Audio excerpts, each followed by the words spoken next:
ગુજરાત.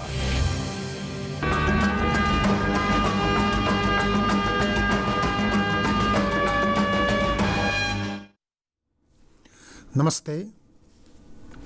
આજે શિક્ષક પર્વના 5મા સોપાનમાં વિવિધ રિસીવિંગ સેન્ટર પર બેઠેલા તમામ મિત્રોનું સ્વાગત છે. કેટલાક મિત્રો અન્ય રીતે પણ જોડાયા છે, રિસીવિંગ સેન્ટર સિવાય પણ વ્યક્તિગત રીતે પણ જોડાયેલા હોય. આ દરેકનું હાર્દિક સ્વાગત કરીએ છીએ. મિત્રો, આગળના જે 4 દિવસ સુધીનું જે આપણી ગોષ્ઠી થઈ એના અનુસંધાને આજની તારીખમાં અહીં જોડાયેલા છે. તો સમગ્ર કાર્યક્રમનું કોઓર્ડિનેશન કરનાર માનનીય દર્શના મેડમ તો આપણી સાથે છે જ સંપૂર્ણ કાર્યક્રમ દરમિયાન. પણ આજના વિશેષ કાર્યક્રમમાં 2 ભાગ હોવાથી પ્રથમ તબક્કામાં હું અને મારી સાથે જ જે બેઠેલા છે માનનીય શ્રી હરીશભાઈ ચૌધરી,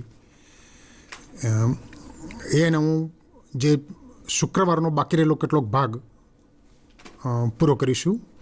ત્યાર પછી અખિલભાઈ જે મધ્યની અંદર બિરાજમાન થયેલા છે આપણે જોઈ શકીએ છીએ.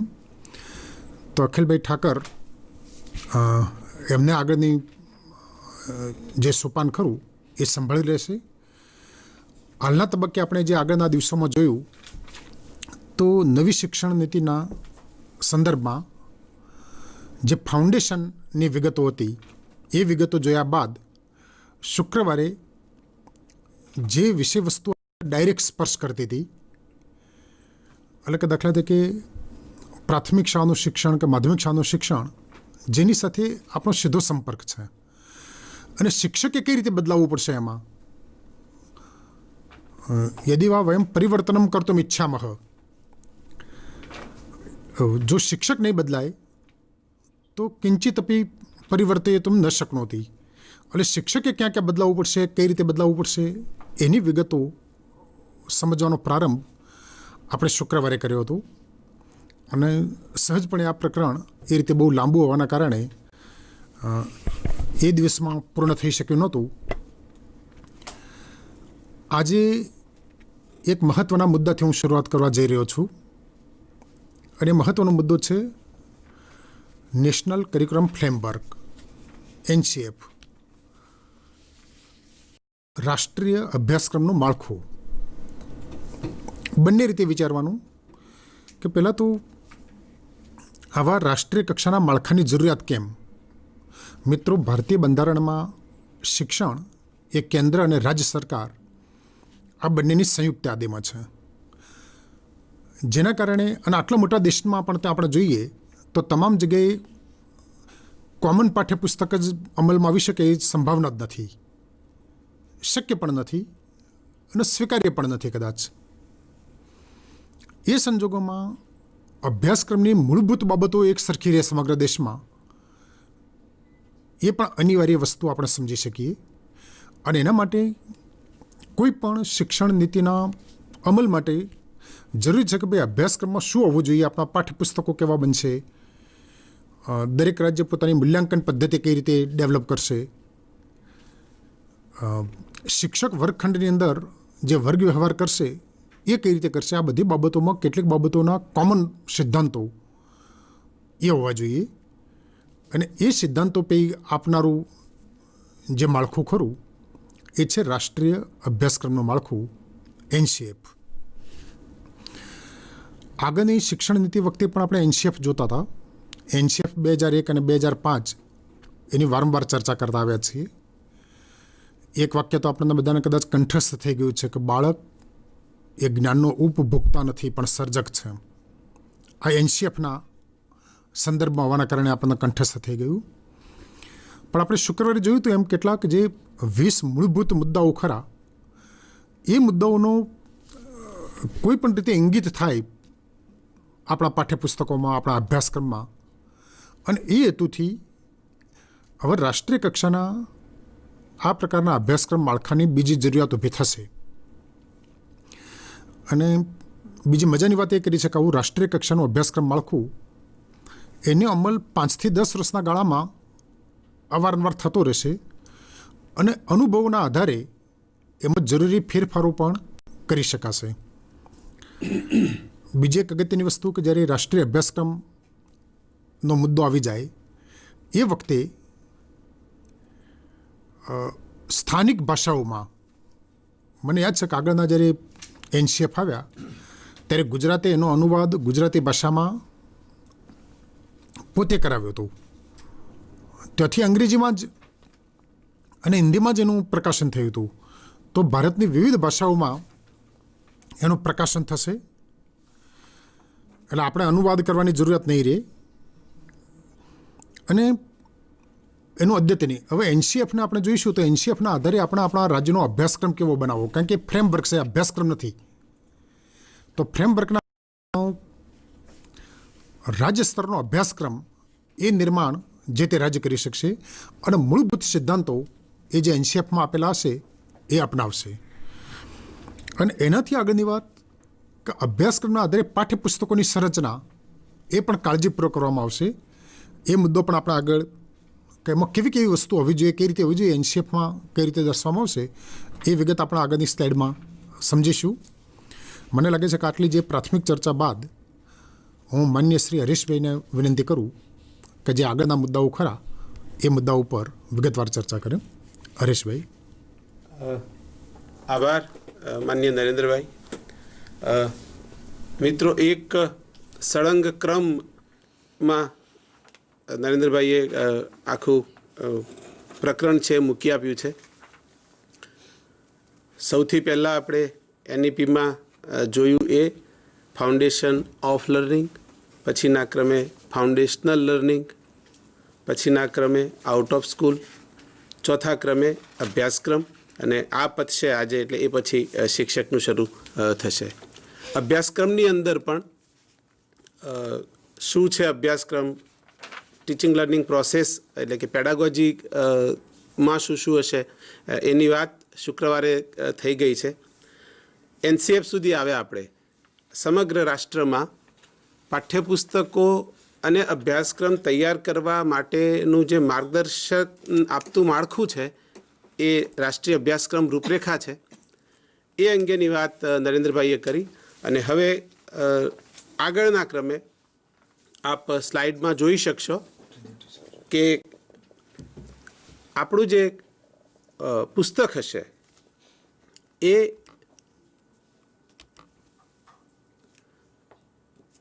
રચનાત્મક પદ્ધતિથી એમાં શિક્ષણ આપી શકાય એટલા માટેનું એ પુસ્તક હશે કે જેને આપણે સંરચનાવાદથી ઓળખીએ છીએ. એ સંરચનાવાદ કેવી રીતે ભણાવવો અથવા તો સંરચનાવાદથી કેવી રીતે શીખવી શકાય એ માટે પાઠ્યપુસ્તકમાં જ એવી વસ્તુઓ સામેલ હશે. આપણે ગુજરાતના નવા પાઠ્યપુસ્તકોથી પરિચિત છીએ. એ પાઠ્યપુસ્તકોમાં આ વસ્તુને લીધેલી છે કે સંરચનાવાદથી કેવી રીતે જવાય. અને એટલા માટે જો આપને યાદ હોય તો ERAC એક્સપિરિયન્સ, રિફ્લેક્શન, એપ્લિકેશન અને છેલ્લે કોન્સોલિડેશનની જે પ્રવૃત્તિ ચેન આપી હતી એ ERACની પ્રવૃત્તિ ચેન છે એ રચનાત્મક પદ્ધતિના પાઠ્યપુસ્તકો હતા.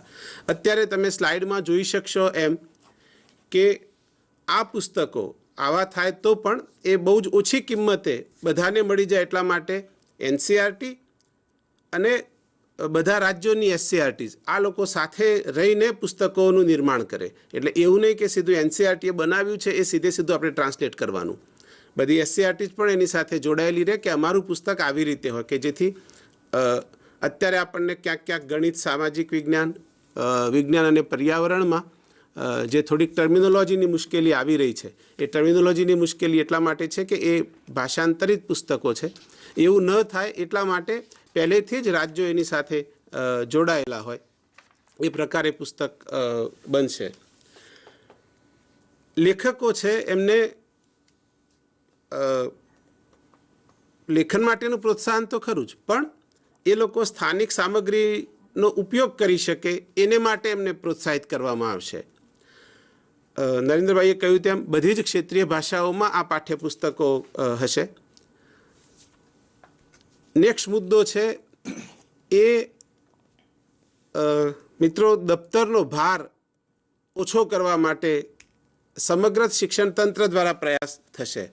આપને ખ્યાલ હશે જ કે આપણે ત્યાં ગયા વર્ષે જ દફતર અંગેનો એક ઠરાવ થયો છે કે દફતરમાં વજન કેટલું હોય, વિદ્યાર્થીના વજનથી 10મા ભાગનું. એ દફતરનો ભાર ઓછો કરવા માટે અને એમ છતાંય એનું જે શું કહેવાય અધ્યયન નિષ્પત્તિ માટે ના વિદ્યાર્થીના જે કાંઈ મનોયત્નો છે એને પૂરતો અંદર સમાવેશ પણ થાય એવા પાઠ્યપુસ્તકો બનશે. એને માટેનો પ્રયાસ હશે. નેક્સ્ટ સ્લાઇડમાં આપ જોઈ શકો છો કે મૂલ્યાંકનમાં આટલું જે વાત થઈ તે અભ્યાસક્રમ અંગેની વાત થઈને હવે વાત આવે છે તે મૂલ્યાંકનની. આ એક ટીચિંગ લર્નિંગ પ્રોસેસના ભાગ તરીકે જે મૂલ્યાંકન હોય તે અને જેને સત્રાંત મૂલ્યાંકન અથવા તો જે મૂલ્યાંકનને વિદ્યાર્થીની માર્કશીટ સાથે સંબંધ છે એવા મૂલ્યાંકનોની આ વાત છે. રચનાત્મક મૂલ્યાંકન પ્રણાલીનો વિકાસ આપણે અત્યારે પ્રાથમિક શાળાઓમાં ખાસ કરીને જે પ્રાથમિક શિક્ષક મિત્રો આ કોન્ફરન્સ જોઈ રહ્યા છે એ લોકો આને રિલેટ કરી શકશે કે આપણે જે શાળાકીય સર્વગ્રાહી મૂલ્યાંકનમાં રચનાત્મક પત્રક એ જોઈએ છીએ તે આ રચનાત્મક મૂલ્યાંકન છે. સ્ટુડિયોને વિનંતી કે સ્લાઇડ જ સ્ક્રીન રાખે. એ રચનાત્મક મૂલ્યાંકનનું જે પત્રક એ છે એ પ્રકારે છેક એક્રોસ ધ સ્કૂલ યર્સ એટલે કે 1 થી લઈને 12 સુધી આ પ્રકારના મૂલ્યાંકનની એમાં સુવિધા હશે. મૂલ્યાંકન એ માત્ર માહિતીલક્ષી પ્રશ્નોનું નહીં હોય અથવા તો માત્ર એક પ્રશ્ન આપીને 4-5 લીટી લખાવી દેવાનું એટલા માત્ર નહીં હોય. વિદ્યાર્થીએ કશુંક વિશ્લેષણ કરવું પડે, તાર્કિક ચિંતન કરવું પડે એવા બધા પ્રશ્નો એમાં હશે.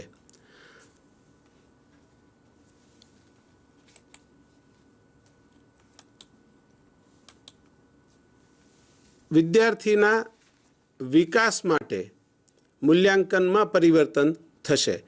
મિત્રો આ બધું જ પરિવર્તન હજુ થશે એવું નથી, કેટલુંક થઈ ગયું છે. ખાસ કરીને RTE આવ્યા પછી આપણે ત્યાં ધોરણ 1 થી 8માં આવા બહુ જ બધા પ્રયાસો થઈ ચૂક્યા છે. ઉપરના ધોરણો માટે એટલે કે ખાસ કરીને 9 થી 12ને આ વધારે લાગુ પડે કે આ બધું જે અત્યારે પ્રાથમિકમાં છે એ માધ્યમિકમાં પણ આવશે. એમાં એક રાષ્ટ્રીય મૂલ્યાંકન કેન્દ્ર હશે કે જે NCERTની સાથે રહીને કામ કરશે. આમાં MHRDની નીચે હશે પણ જે તે રાજ્યમાં જે તે રાજ્યની SCERTની સાથે રહીને કામ કરશે. એનું મુખ્યત્વે કામ છે મૂલ્યાંકન યોજના તૈયાર કરવાનું. આપણે ત્યાં માધ્યમિક શિક્ષણ બોર્ડે પણ શાળાકીય સર્વગ્રાહી મૂલ્યાંકન યોજના તૈયાર કરી છે માધ્યમિક માટે. પ્રાથમિક માટે આપણે ત્યાં શાળાકીય સર્વગ્રાહી મૂલ્યાંકનની એક યોજના GCERTએ તૈયાર કરી છે ને એ શાળાઓમાં આપી છે. આખા દેશ માટે આ જે રાષ્ટ્રીય મૂલ્યાંકન કેન્દ્ર છે એ લોકો તૈયાર કરશે. પ્રગતિ કાર્ડ એટલે માત્ર વિદ્યાર્થીની માર્કશીટ નહીં પણ પ્રાથમિક શાળાઓમાં જે આપણું પત્રક છે સર્વગ્રાહી સંગૃહિત મૂલ્યાંકન પ્રગતિ પત્રક કે જેમાં વિદ્યાર્થી ધોરણ 1માં પ્રવેશે ત્યાંથી લઈને છેક 12મા સુધી જાય કે 10મા સુધી જાય ત્યાં સુધી વિદ્યાર્થીની પ્રગતિનો એમાં ચિતાર હોય અને એમાં માત્ર જે તે વિષયના માર્ક હોય એવું નહીં, એમાં કઈ સંકલ્પનામાં એનો કઈ રીતે વિકાસ થયો છે, વિદ્યાર્થીનો ભાવાત્મક વિકાસને લગતા પાસા પણ હશે અને સાયકોમોટર પણ હશે. એટલે આપણે BEd કે PTCમાં જે 3 અફેક્ટિવ ડોમેન, કોગ્નિટિવ ડોમેન અને સાયકોમોટર ડોમેન ભણીએ છીએ એ ત્રણેય ડોમેનને લગતી જે બાબતો છે એ આ પ્રગતિપત્રકમાં સમાવિષ્ટ હશે. આ બધું જ મૂલ્યાંકન શિક્ષક કરશે અને એ પરીક્ષા જ લેવાશે એવું નથી. એમાં સ્વમૂલ્યાંકન પણ હશે, સહપાઠી દ્વારા મૂલ્યાંકન હશે, અનેકાઓ જે છે પ્રોજેક્ટ કાર્ય, ક્વિઝ, રોલ પ્લે વગેરે એના દ્વારા પણ મૂલ્યાંકન એમાં થશે અને અલબત્ત શિક્ષક દ્વારા તો એમાં થશે જ થશે. પરીક્ષાઓને વધારે લચીલી બનાવાશે. લચીલી બનાવવામાં એક અત્યારે તો જે હાલ બોર્ડની પરીક્ષાઓ ચાલે છે એમાં ઘણા મોટા સુધારાની વાત એનપીએ કરી છે. એ થોડીક સરળ હશે. સરળ એટલા માટે હશે કે એમાં ગોખણપટ્ટી નહીં હોય. એમાં વિદ્યાર્થીની જે ક્ષમતા છે કે જે યોગ્યતા છે એનું મૂલ્યાંકન થતું હશે. દાખલા તરીકે ત્રિકોણમિતિ વિદ્યાર્થી શીખે છે તો એ એના તર્ક વિકાસ માટે શીખે છે. બધા જ વિદ્યાર્થીઓ કંઈ એન્જિનિયર થવાનું નથી, અને તો પણ બધા વિદ્યાર્થીઓએ ત્રિકોણમિતિ ભણવાની છે. એનો મતલબ એ કે એના તર્ક વિકાસ માટે ના એમાં દાખલા છે, એની જ એક્સરસાઇઝીસ છે, તો એ પ્રકારનો એનો તર્ક વિકાસ થયો છે, એવું એ લોજિકલ થિંકિંગ કરી શકે છે. તો આવા પ્રકારની ક્ષમતાઓનું અને યોગ્યતાઓનું એમાં મૂલ્યાંકન થશે. બોર્ડની પરીક્ષા 2 વખત થશે, અને 2 વખતનો અર્થ એવો નથી કે દરેક માટે ફરજિયાત છે. એક વખત એક મુખ્ય પરીક્ષા જે છે તે, અને બીજી છે એ કોઈકને જો એવું લાગે કે નહીં હું ફરીથી પણ આપી શકું તો એને માટે આ પરીક્ષા છે. અત્યારે મને લાગે છે કે જે જી પરીક્ષા છે 12મા ધોરણ ગ્રુપ એ વાળાની, એમાં આવી તક છે કે એ 2 વખત પરીક્ષા આપે છે. મિત્રો, એનપીઈમાં આપ જે રાષ્ટ્રીય શિક્ષણ નીતિ છે એમાં તમે જોશો કે દેશમાં અને દુનિયામાં જ્યાં જ્યાં પણ સારું થઈ રહ્યું છે એ બધું અહીંયા સ્વીકારવાનો પ્રયાસ છે. જેમ મેં કહ્યું તેમ પ્રાથમિકમાં શાળાકીય સર્વગ્રાહી મૂલ્યાંકનમાં જે કંઈ સારું થઈ રહ્યું છે એને માધ્યમિકમાં લઈ જવાની વાત છે. એવી જ રીતે પરીક્ષાની તક વિદ્યાર્થીને 2 વખત મળે એ ઝી માટે થાય છે. બીજી કેટલીક બીજા દેશના બોર્ડ્સ છે એમાં પણ આવી સુવિધા છે. એ અહીંયા આપણે ભારતમાં પણ બધા બોર્ડમાં આવું થશે. પરીક્ષાનું એક નવું મોડ્યુલ હશે જેમાં વાર્ષિક પરીક્ષા પણ હશે અને સેમેસ્ટર એન્ડ પણ પરીક્ષા છે. બીજું એક મોડ્યુલર પરીક્ષાઓની એમાં વાત છે. મોડ્યુલર પરીક્ષાઓનો મતલબ એવો છે કે એવા પણ પ્રયાસો ભારતમાં પણ છે અને અન્ય દેશોમાં પણ છે, પણ ખાસ કરીને હાયર એજ્યુકેશનમાં છે કે વિદ્યાર્થી એક્ઝામ ઓન ડિમાન્ડ કરતા હોય છે કે અત્યારે હું ગણિતની પરીક્ષા આપવા માટે સક્ષમ છું, મારી અત્યારે ગણિતની લઈ લો, પછી એ પાછો કહે કે હવે હું ગુજરાતીની પરીક્ષા આપીશ. તો આવા પ્રકારના જુદા જુદા મોડ્યુલર પરીક્ષાઓની પણ આમાં જોગવાઈ છે જે થઈ શકે એવું છે. દરેક મૂલ્યાંકનમાં આપણે ત્યાં જેમ ભૂતકાળમાં 2 ગણિત હતા 10મામાં, કે જેને વિજ્ઞાન પ્રવાહમાં જવું હોય તે વિદ્યાર્થી હાયર ગણિત લે અને જેને સામાન્ય પ્રવાહમાં જવું હોય તે વાણિજ્ય ગણિત લે. 2 જુદા ગણિત હતા. અહીંયા જે તે પરીક્ષાને જ આવી રીતે 2 સ્તરમાં રાખવાની છે કે જેણે સામાન્ય સ્તરની આપવી હોય તે સામાન્ય સ્તરની આપે, ને જેને હાયર ઓર્ડર પરીક્ષા આપવી હોય તે હાયર ઓર્ડર આપે. આ બધું જ અગાઉ વાત થઈ તેમ એક મૂલ્યાંકન બોર્ડની રચના જે 2020-21માં એટલે કે ચાલુ વર્ષે થવાની છે, એમાંથી જ માર્ગદર્શન થઈને આપણી પાસે આવશે. ગત વર્ષે જે આરટીઈ એક્ટમાં ફેરફારો થયા એમાં ધોરણ 5 અને 8માં પરીક્ષા લેવાની વાત હતી. હવે એમાં થોડોક ફેરફાર આપણે માટે લાગુ પડશે, તે એ છે કે 3, 5 અને 8માં આવી પરીક્ષા લેવાશે, અને પણ એ યોગ્ય ઓથોરિટી દ્વારા લેવાશે. કદાચ શાળાની જ પરીક્ષા હોય તેવું નહીં.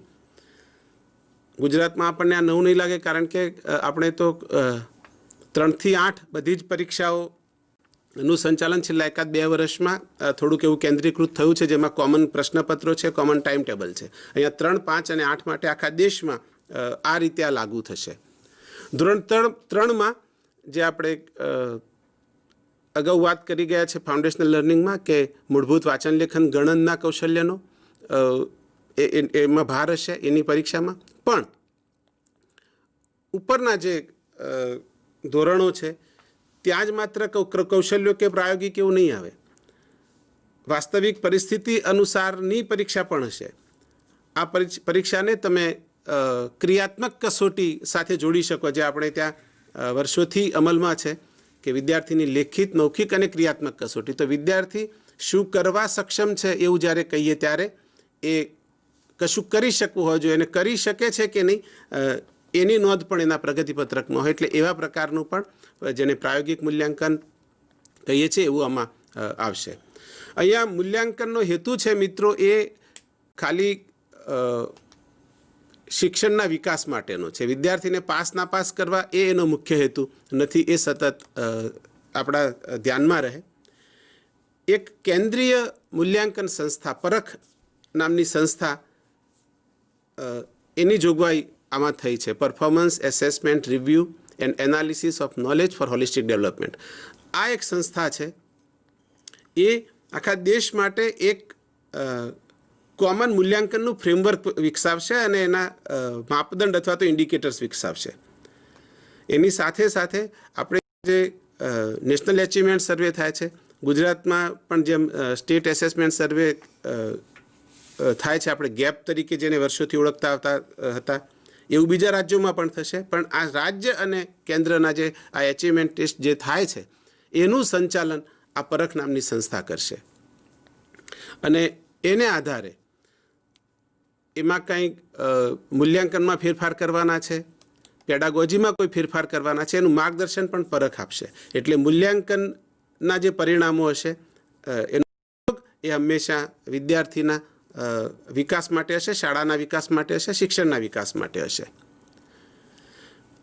મિત્રો, અહીંયા એક જે વાત છે તે યુનિવર્સિટી લેવલે એક કોમન પ્રવેશ પરીક્ષા ના કોમન પ્રિન્સિપલ્સની વાત છે. થોડી યુનિવર્સિટીને લાગુ પડે છે એટલે બહુ ડિટેલમાં નહીં જઈએ, પણ અત્યારે જી કે નીટ લેવાય છે. કેટલીક યુનિવર્સિટીઓ જે આઈઆઈટી જેવી સંસ્થાઓ છે એ પોતાની પેલી પ્રવેશ પરીક્ષા લે છે. આપણે ત્યાં ગુજરાત વિદ્યાપીઠમાં બીએડની પ્રવેશ પરીક્ષા એની પોતાની છે. તો આ બધા માટે કેવી એ પરીક્ષા હશે તો કેવી હશે, એના કોમન પ્રિન્સિપલ્સ આપણને આ પરખમાંથી મળશે કે દરેક જગ્યાએ પ્રવેશ પરીક્ષા હશે તો કેવી હશે. અને આને માટે જ એક નેશનલ ટેસ્ટિંગ એજન્સી એવી બનશે. આમાં માત્ર અત્યારે જે પરંપરાગત રીતે લેવાય છે એવા સાક્ષરી વિષયોની જ લેવાશે એવું નહીં. એમાં કલાઓ પણ હશે અને વ્યાવસાયિક કૌશલ્યો આપણે જેને કહીએ છીએ એની પરીક્ષા પણ આ એનટીએ દ્વારા લેવાશે અને વર્ષમાં 2 વાર લેવાશે. એની અંદર સંકલ્પનાઓની સમજ અને જ્ઞાનનો ઉપયોગ એવા જ પ્રશ્નો હશે. એટલે હવે જે નરેન્દ્રભાઈ કહેતા હતા તેમ પાઠ્યપુસ્તકો જુદા હોય તો પણ લર્નિંગ આઉટકમ એક હોવાને કારણે, કોન્સેપ્ટ એક હોવાને કારણે બધા જ બાળકો કોમન પરીક્ષા આપી શકે. આપને ખ્યાલ હશે કે પીસા નામની જે કસોટી છે એ આંતરરાષ્ટ્રીય લેવલે લેવાય છે અને એ કસોટી એવી રીતે લેવાય છે કે આખી દુનિયાનું કોઈ પણ બાળક, એટલે 15 વર્ષનું બાળક એ પરીક્ષા આપી શકે. એવું ના કહી શકે કે આ મારા કોર્સની બહાર છે, કારણ કે એને જે જ્ઞાન જેટલું છે એના ઉપયોગની જ એમાં વાત છે.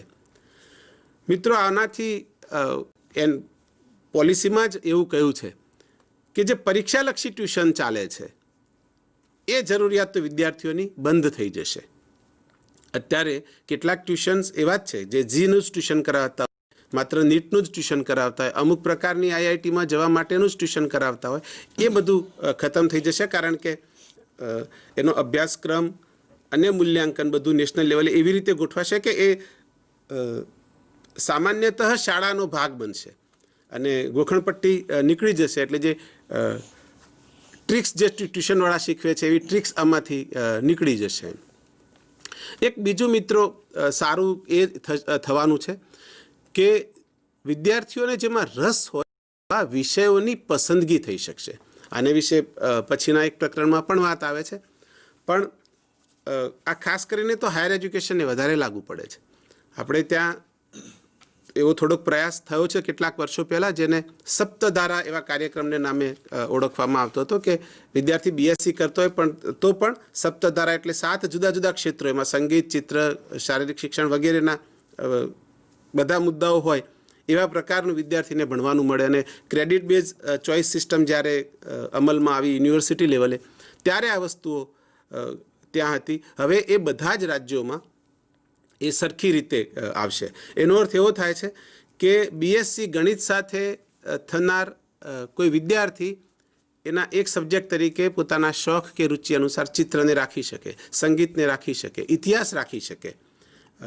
તો આ એક બહુ મહત્ત્વનું અને ક્રાંતિકારી પગલું છે, જે પછીના ચેપ્ટરમાં પણ આવશે ત્યારે ડિટેલ એની વાત થશે.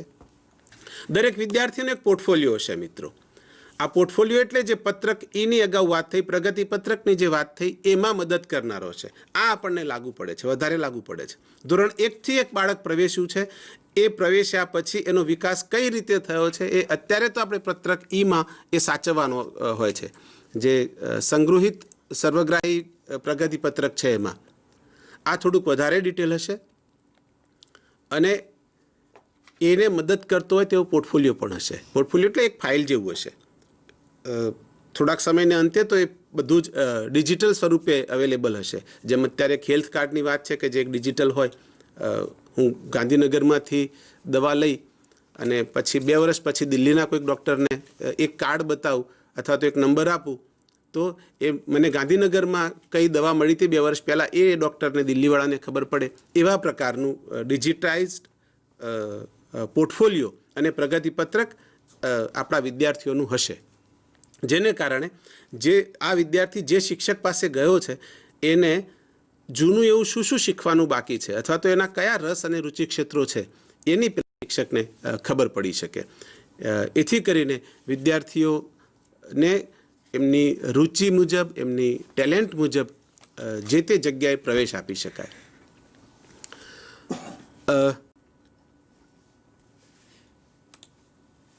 મિત્રો, એનટીએની મેં એક સ્લાઇડ ઉડાડી છે કારણ કે બધી હાયર એજ્યુકેશનની હતી કે ત્યાં કેવી રીતે પરીક્ષા લેવાશે અને કયા વિષયો અપાશે. પછીનો મુદ્દો છે એ આમ તો છેલ્લો મુદ્દો કહેવાય આ પ્રકરણનો, એ આ છે એ પ્રતિભાશાળી વિદ્યાર્થીઓ, તેજસ્વી વિદ્યાર્થીઓ છે એમને માટેની સહાય. અત્યારે કેટલીક પરીક્ષાઓ છે માત્ર જ્યાં એને સ્કોલરશિપ મળે છે.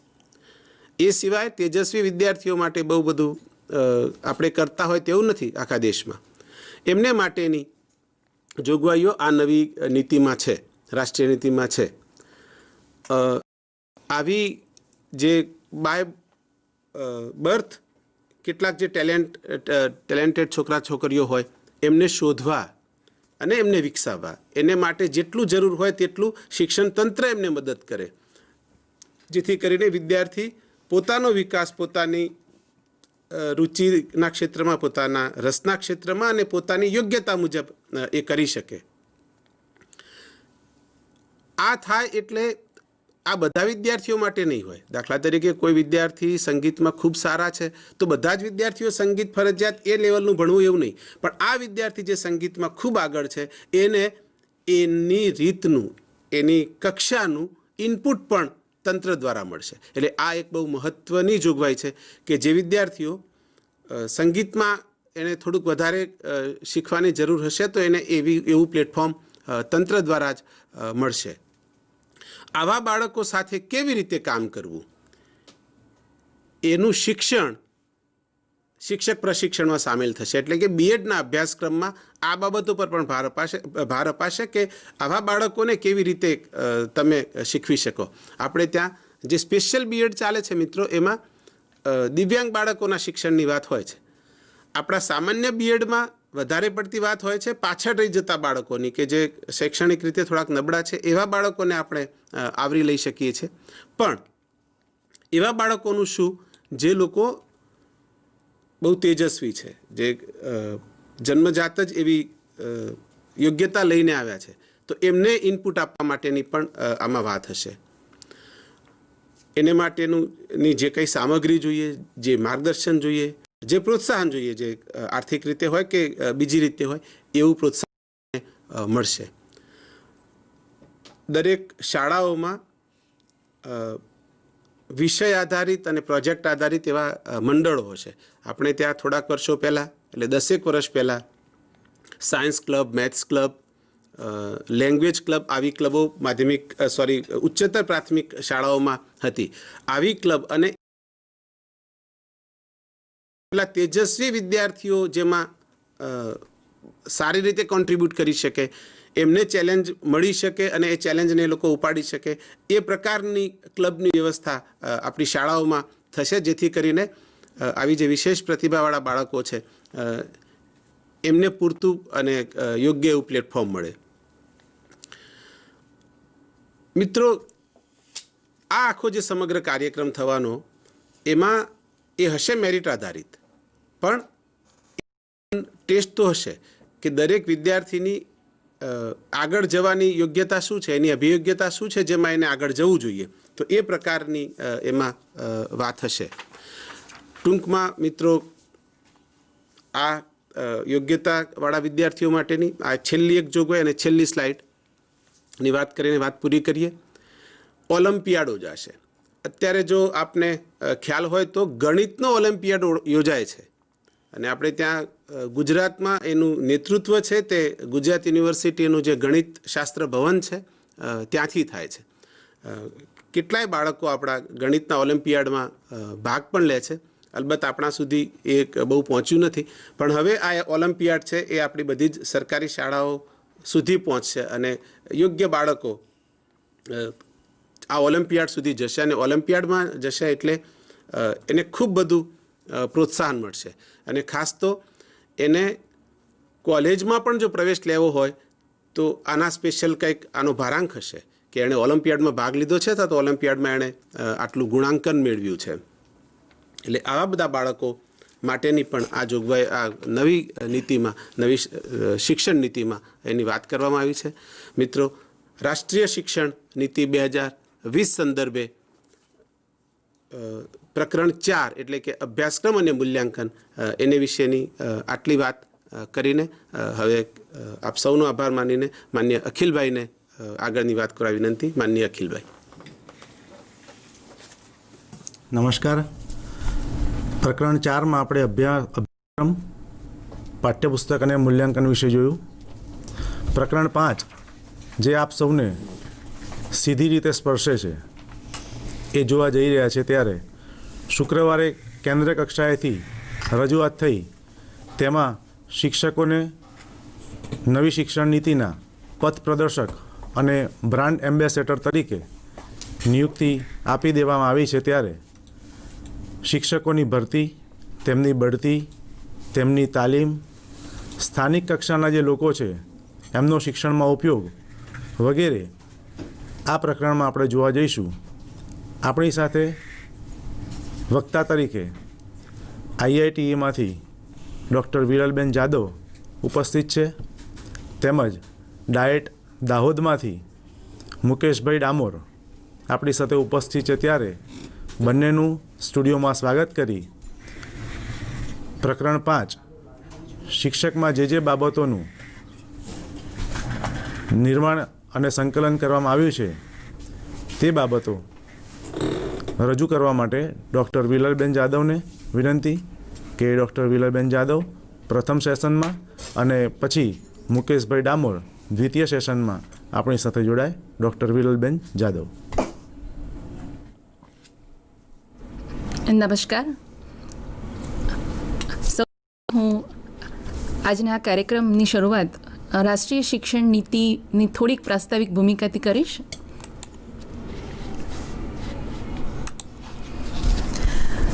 સૌ પ્રથમ જો વાત કરું તો રાષ્ટ્રીય શિક્ષણ નીતિ 2020 એ ભારતની આ ત્રીજી નીતિ છે.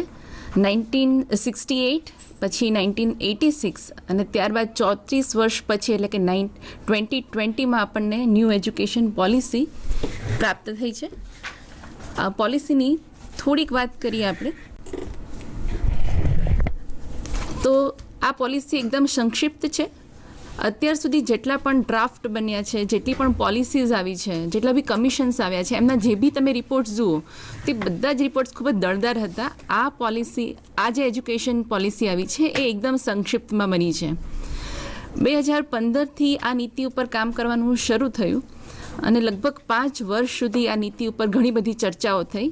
2.5 લાખથી વધુ લોકોએ પોતાના સુઝાવ આ નીતિમાં આપ્યા. દરેક રાજ્યના, દરેક વર્ગના, ધર્મના, જાતિના લોકોએ પોતાના સુઝાવ એમાં રજૂ કર્યા અને ત્યાર પછી એના પર વિચાર વિમર્શ કરી અને સઘન અભ્યાસ બાદ આ નીતિ આખી આપણી સમક્ષ આવી છે. અને એટલે જ સમગ્ર ભારતભરમાં આ નીતિનું ખૂબ જ ઉત્સાહપૂર્વક સ્વાગત કરવામાં આવ્યું છે.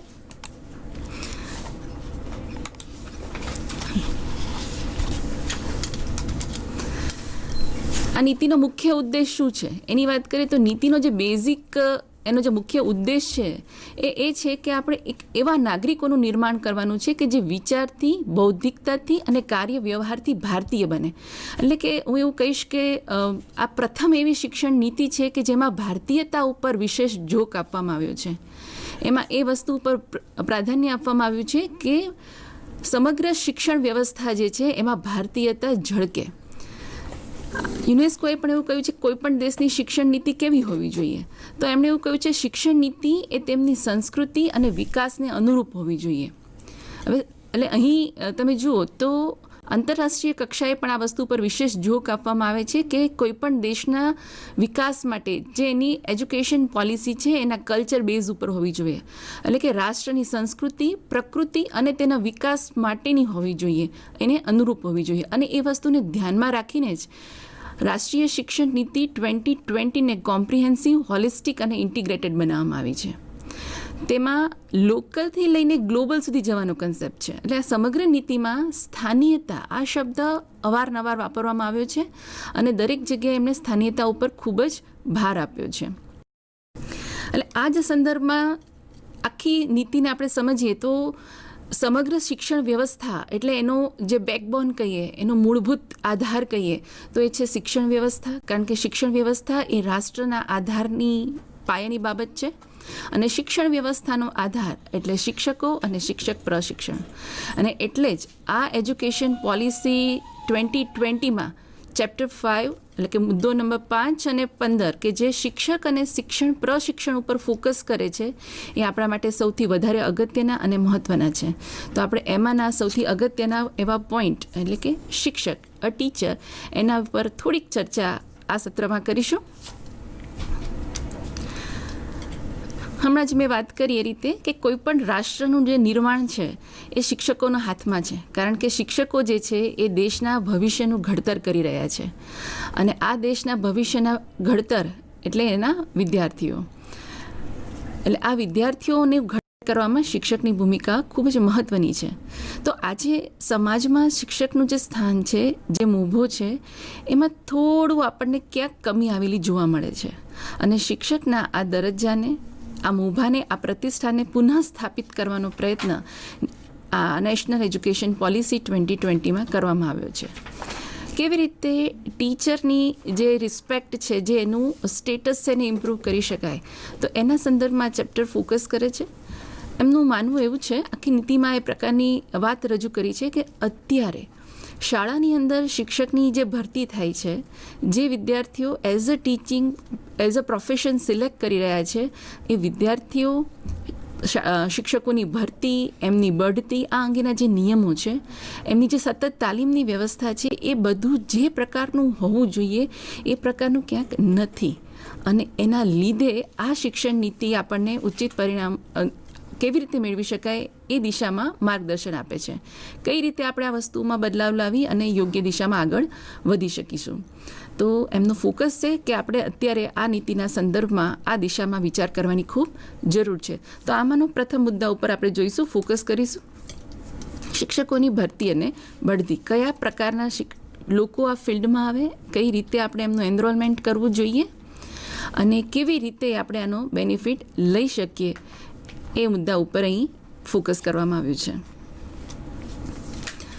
તો શિક્ષકોની ભરતી અને બઢતીના સંદર્ભમાં સૌથી પહેલાં તો આખું જે એજ્યુકેશન પોલિસીમાં તમે જોશો તો એ વસ્તુ પર ભાર આપવામાં આવ્યો છે કે અત્યારે જે 2 વર્ષીય બીએડ ચાલે છે તેને 2030 સુધીમાં 4 વર્ષીય ઇન્ટિગ્રેટેડ બીએડ કોર્સમાં પરિવર્તિત કરવાનો છે. અને ખાસ કરીને સ્થાનિક લેવલ ઉપર શિક્ષકો ઉપલબ્ધ મળી રહે, આપણને બની રહે, જરૂરી શું છે? તો ગ્રામ્ય કક્ષાના લોકો આ ફિલ્ડમાં જોડાય એ ખૂબ જરૂરી છે.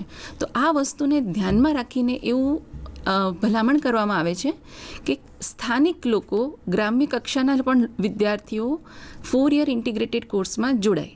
અને આ માટે તેજસ્વી વિદ્યાર્થીઓને શિષ્યવૃત્તિનો લાભ પણ પ્રાપ્ત થાય. અને એટલું જ નહીં, પણ એક વખત એ લોકો આ કોર્સમાં જોડાયા બાદ, એમના ડિગ્રી પ્રાપ્ત કર્યા બાદ એમને સ્થાનિક કક્ષાએ રોજગારની તકો પણ ઉપલબ્ધ થઈ જાય. જો આવું થશે તો સ્થાનિક લેવલ ઉપરના જ લોકો આપણને પ્રાપ્ત થશે શિક્ષણ માટે. અને પોતાના જ વિસ્તારના બાળકોના ભવિષ્યના ઘડતર માટે એમનું શ્રેષ્ઠ પ્રદાન એ આપી શકશે. એટલે સૌથી મહત્ત્વની વસ્તુ આ ફિલ્ડમાં એ મહત્ત્વની કરવામાં આવી છે કે સ્થાનિક કક્ષાના ગ્રામ્ય વિસ્તારના લોકો પણ અહીં જોડાય, બહેનોને વિશેષ સુવિધા આપવામાં આવે, શિષ્યવૃત્તિની જોગવાઈ કરવામાં આવે અને 4 વર્ષીય એકીકૃત બીએડ કોર્સ કર્યા બાદ તે લોકોને રોજગારની પણ પૂરી તકો આપવામાં આવે. બીજી મહત્ત્વની વસ્તુ એ છે કે જેટલી પણ ગવર્મેન્ટ સ્કૂલ્સ છે એમાં અવારનવાર શિક્ષકોની બદલી થતી હોય છે. તો એની એક અસર એવી થતી હોય છે કે વિદ્યાર્થીઓ અને શિક્ષક વચ્ચેનો જે સંબંધ છે એ એટલો બધો મજબૂત બની શકતો નથી. જ્યારે સમાજ જે છે અને એની સાથે વિદ્યાર્થીઓ અને શિક્ષકો વચ્ચેનો જે સંબંધ છે એ વધુ મજબૂત બને, વિદ્યાર્થીઓને એમના રોલ મોડલ મળી રહે, તો જે ફ્રિકવન્ટલી ખૂબ જ વિપુલ પ્રમાણમાં જે બદલીઓ થાય છે એને અટકાવવી જોઈએ અને યોગ્ય અથવા તો જ્યાં ખૂબ જ આવશ્યક છે ત્યાં જ તે શિક્ષકોની બદલી થવી જોઈએ. અને આના માટે પણ આખી એક સોફ્ટવેર બેઝ વ્યવસ્થા ઊભી કરવામાં આવશે કે કેવી રીતે શિક્ષકોની બદલી હાથ ધરવી. એટલે અત્યારે જે સતત બદલતા શિક્ષકોના લીધે શિક્ષક અને વિદ્યાર્થી અને સમાજ વચ્ચે જે એક એકાત્મ ભાવ કેળવાવો જોઈએ, જે એક રોલ મોડલ બનવું જોઈએ, એ નથી મળી શકતું. એ અસરને દૂર કરવા માટે આ વ્યવસ્થામાં પણ પરિવર્તન કરવામાં આવશે. સૌથી મહત્ત્વની વસ્તુ છે કે આ ફિલ્ડમાં કયા લોકો આવી રહ્યા છે. અત્યારે પરિસ્થિતિ એવી છે કે શિક્ષકના વ્યવસાયની અંદર જે ગવર્મેન્ટ ઇન્સ્ટિટ્યૂટ્સ છે ત્યાં શિક્ષકોની ભરતી ટાટ અને ટેટ અને એચટેટ જેવી પરીક્ષાઓના આધાર પર થાય છે, પરંતુ ખાનગી સંસ્થાઓમાં એ પરીક્ષાઓ લેવાતી નથી. હવે પછી આ પોલિસીમાં એવી ભલામણ કરવામાં આવી છે કે કોઈ પણ પ્રકારની સંસ્થા હોય, એ સરકારી હોય કે ખાનગી હોય, દરેક જગ્યાએ ટીચર એલિજિબિલિટી ટેસ્ટ એ કમ્પલસરી થશે. એટલું જ નહીં, પણ આ જે ટીચર એલિજિબિલિટી ટેસ્ટ છે એનો વ્યાપ પણ વધારવામાં આવશે. જેવી રીતે આખું શિક્ષણ વ્યવસ્થાનું માળખું બદલાયું છે અને 3 વર્ષથી લઈને આ શિક્ષણ વ્યવસ્થાનો હવે પ્રારંભ થાય છે, તો પૂર્વ પ્રાથમિકથી લઈ અને ઉચ્ચ શિક્ષણ સુધીના દરેક તબક્કામાં અલગ પ્રકારની ટીચર એલિજિબિલિટી ટેસ્ટ લેવામાં આવશે. આ ટીચર એલિજિબિલિટી ટેસ્ટનું માળખું પણ સુદૃઢ બનાવવામાં આવશે, જેમાં કન્ટેન્ટ અને પેડાગોજી એ બંનેને ઇક્વલ વેઇટેજ મળે, બંનેનું સમાન પ્રભુત્વ જળવાય એવી પ્રકારની આ આખી જે સિસ્ટમ છે એને બનાવવામાં આવશે. માત્ર લેખિત પરીક્ષાના આધારે શિક્ષકોની પસંદગી થશે એવું પણ નથી. ટીચર એલિજિબિલિટી ટેસ્ટ એ ઉપરાંત શિક્ષકોના મુલાકાત લેવામાં આવશે, એમનું ઇન્ટરવ્યૂ થશે અને એમના પરફોર્મન્સ પણ જોવામાં આવશે. એટલે એમને એકચ્યુઅલ પ્રેક્ટિસ ટીચિંગ આપવું પડશે, લેસન્સ આપવા ક્લાસરૂમમાં, એનું ઓબ્ઝર્વેશન થશે, એનું ઇવેલ્યુએશન થશે અને એના બેઝ ઉપર એની જે ટીચિંગ કોમ્પિટન્સી છે એ ઇવેલ્યુએટ થશે અને પછી એમની પસંદગી થશે. એટલે શિક્ષકોની પસંદગીના હવે 3 માપદંડ બનશે: ટીચર એલિજિબિલિટી ટેસ્ટ, ઇન્ટરવ્યૂ અને પરફોર્મન્સ. અને એના બેઝ ઉપર ટીચર્સ જે છે એમનું સિલેક્શન થશે.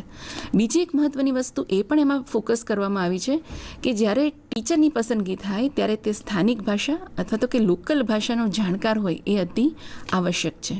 કારણ કે આખી આ જે શરૂઆતમાં જ મેં વાત કરી એમ આ પોલિસીમાં ભારતીયતાને તત્વને ઉમેરવામાં આવ્યું છે અને સમગ્ર વિશ્વમાં માતૃભાષામાં શિક્ષણ, સ્થાનિક ભાષામાં શિક્ષણની હિમાયત કરવામાં આવી છે.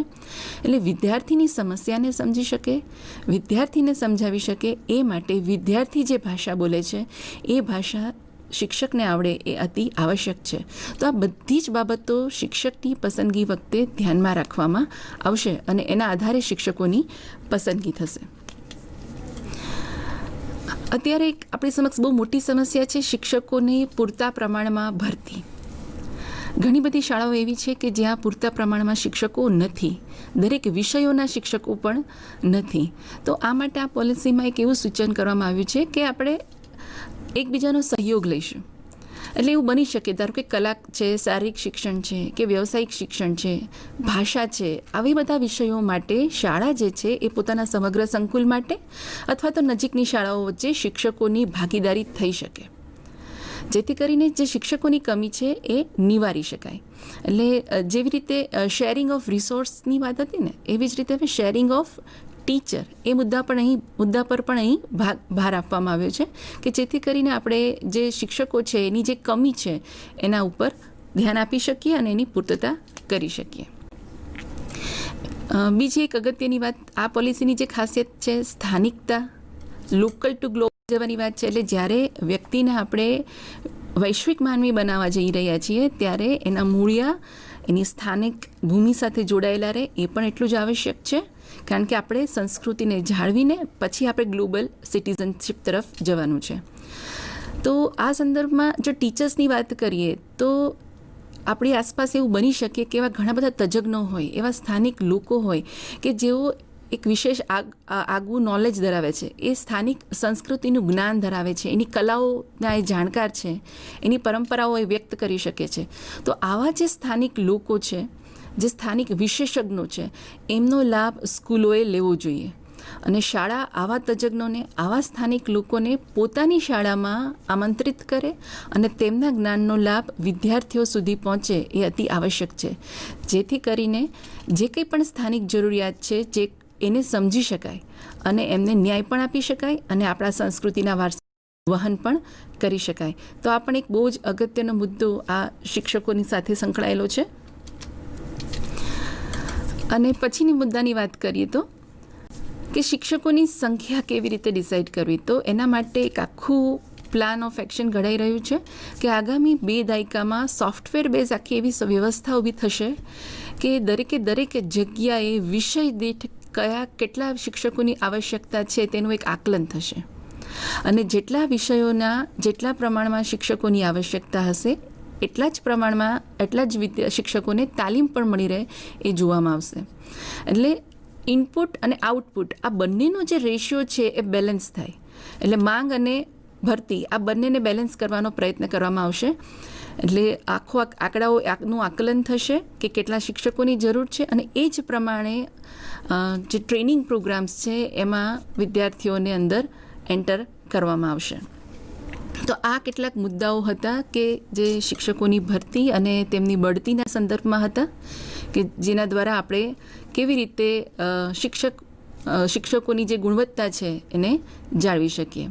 પછીની વાત આપણે કરીએ વર્ક કલ્ચરની, એટલે કે શાળાની અંદરનું જે એન્વાયરમેન્ટ છે જેમાં શિક્ષકો, વિદ્યાર્થીઓ, આચાર્યો બધા જ સ્ટેક હોલ્ડર સંકળાયેલા છે અને કેવા વાતાવરણનું નિર્માણ કરવું જોઈએ.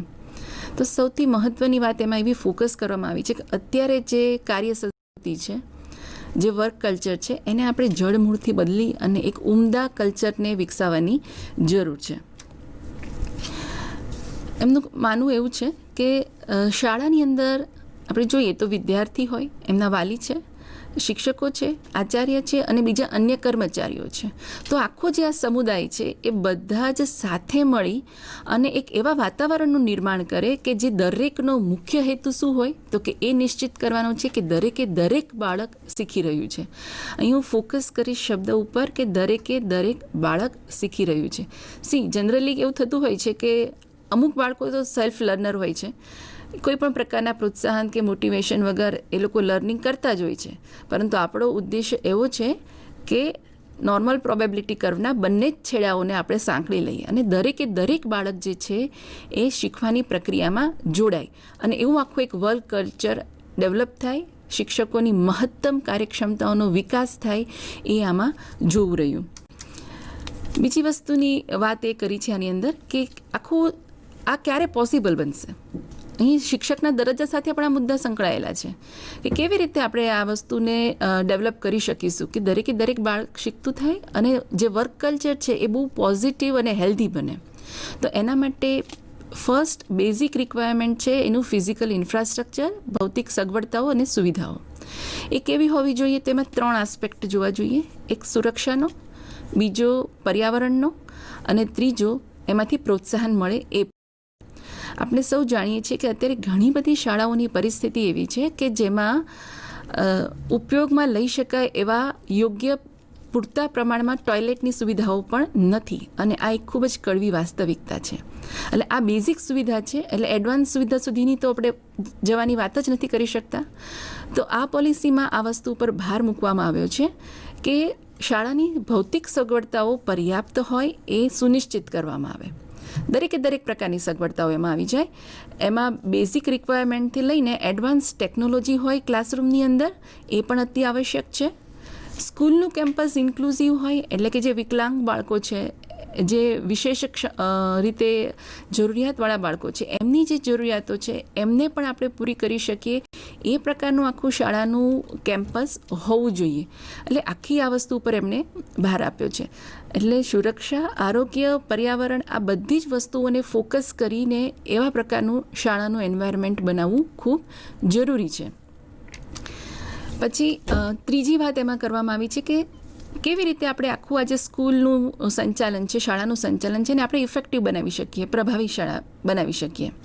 તો એક ખૂબ જ ઇનોવેટિવ કન્સેપ્ટની સ્કૂલની વ્યવસ્થાઓનું નિર્માણ થઈ શકે કે જેમાં આખી જ વ્યવસ્થા ખૂબ જ લાઈવ હોય, ખૂબ જ જીવંત હોય.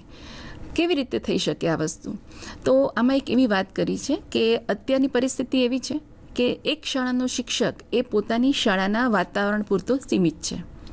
એટલે આ જે એન્વાયરમેન્ટ એને મળ્યું છે, એના જે સાથી મિત્રો છે એની પાસેથી એના સંપર્કમાં રહીને એ વાતાવરણમાંથી એ જે શીખે છે અને જે આપી શકે છે એ પૂરતું એનું મર્યાદિત બની જાય છે.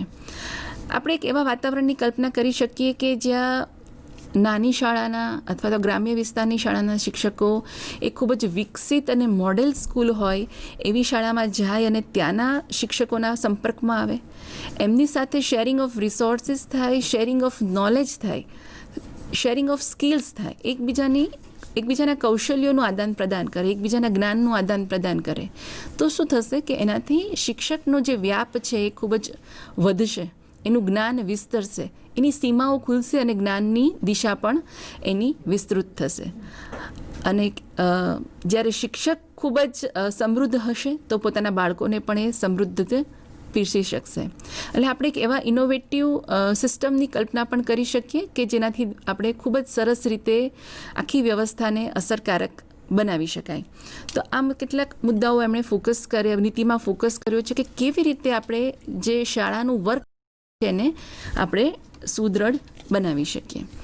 હવે આના માટે બીજા પણ કેટલાક મુદ્દાઓ છે કે જે વર્ક કલ્ચરને બેટર બનાવવા ઉપર જ ફોકસ કરે છે. તો સ્કૂલની અંદરનું આખું જે એન્વાયરમેન્ટ છે એમાં માત્ર ને માત્ર શિક્ષક અને આચાર્ય પૂરતી જવાબદારી સીમિત ના રહેતા, પણ સમાજના જે પ્રતિષ્ઠિત વ્યક્તિઓ છે, અન્ય વ્યક્તિઓ છે, વિદ્યાર્થીના વાલી છે, એ લોકો પણ જોડાય અને શાળાની વ્યવસ્થાને વધારે બેટર બનાવવામાં પોતાનું યોગદાન આપે એ ખૂબ જરૂરી છે. એટલે આખી જે સ્કૂલ મેનેજમેન્ટ કમિટી છે, શાળા વ્યવસ્થાપન સમિતિ, એમાં શિક્ષક ઉપરાંત વાલીઓને, સમાજના અગ્રણીઓને જોડવામાં આવે. એમાં પણ દરેક વર્ગના, સમુદાયના, દરેક પ્રકારના લોકોને સામેલ કરવામાં આવે, જેથી કરીને સ્કૂલના મેનેજમેન્ટને, એની વ્યવસ્થાને આખું આયોજન, સંચાલન, એનું અમલીકરણ ખૂબ જ સરસ રીતે થઈ શકે એવું એક આયોજન પણ કરી શકાય. તો આ પણ સ્કૂલના જે વર્ક કલ્ચર છે એને બેટર બનાવવા માટેનો જ એક ઉપાય છે.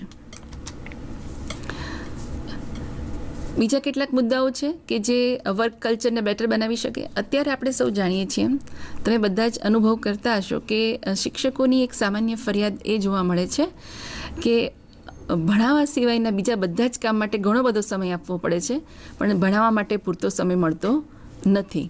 તો આનો ઉપાય શું?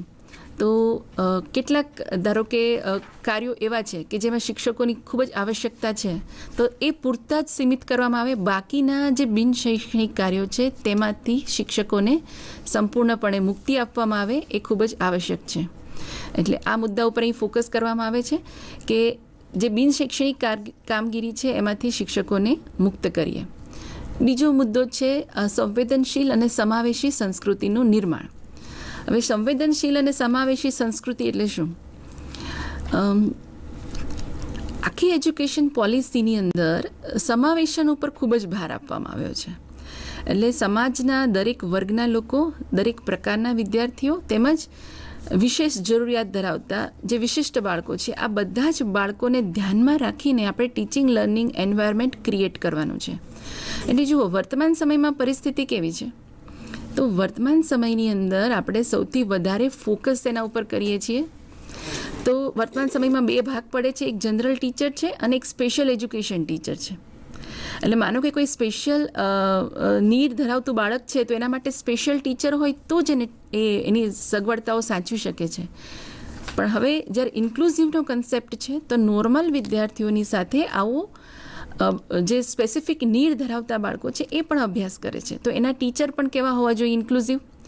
એટલે એવી ભલામણ કરવામાં આવી છે કે દરેક ટીચર જે છે ને એ ઇન્ક્લુઝિવ ટીચિંગ પેડાગોજીનો જાણકાર હોવો જોઈએ.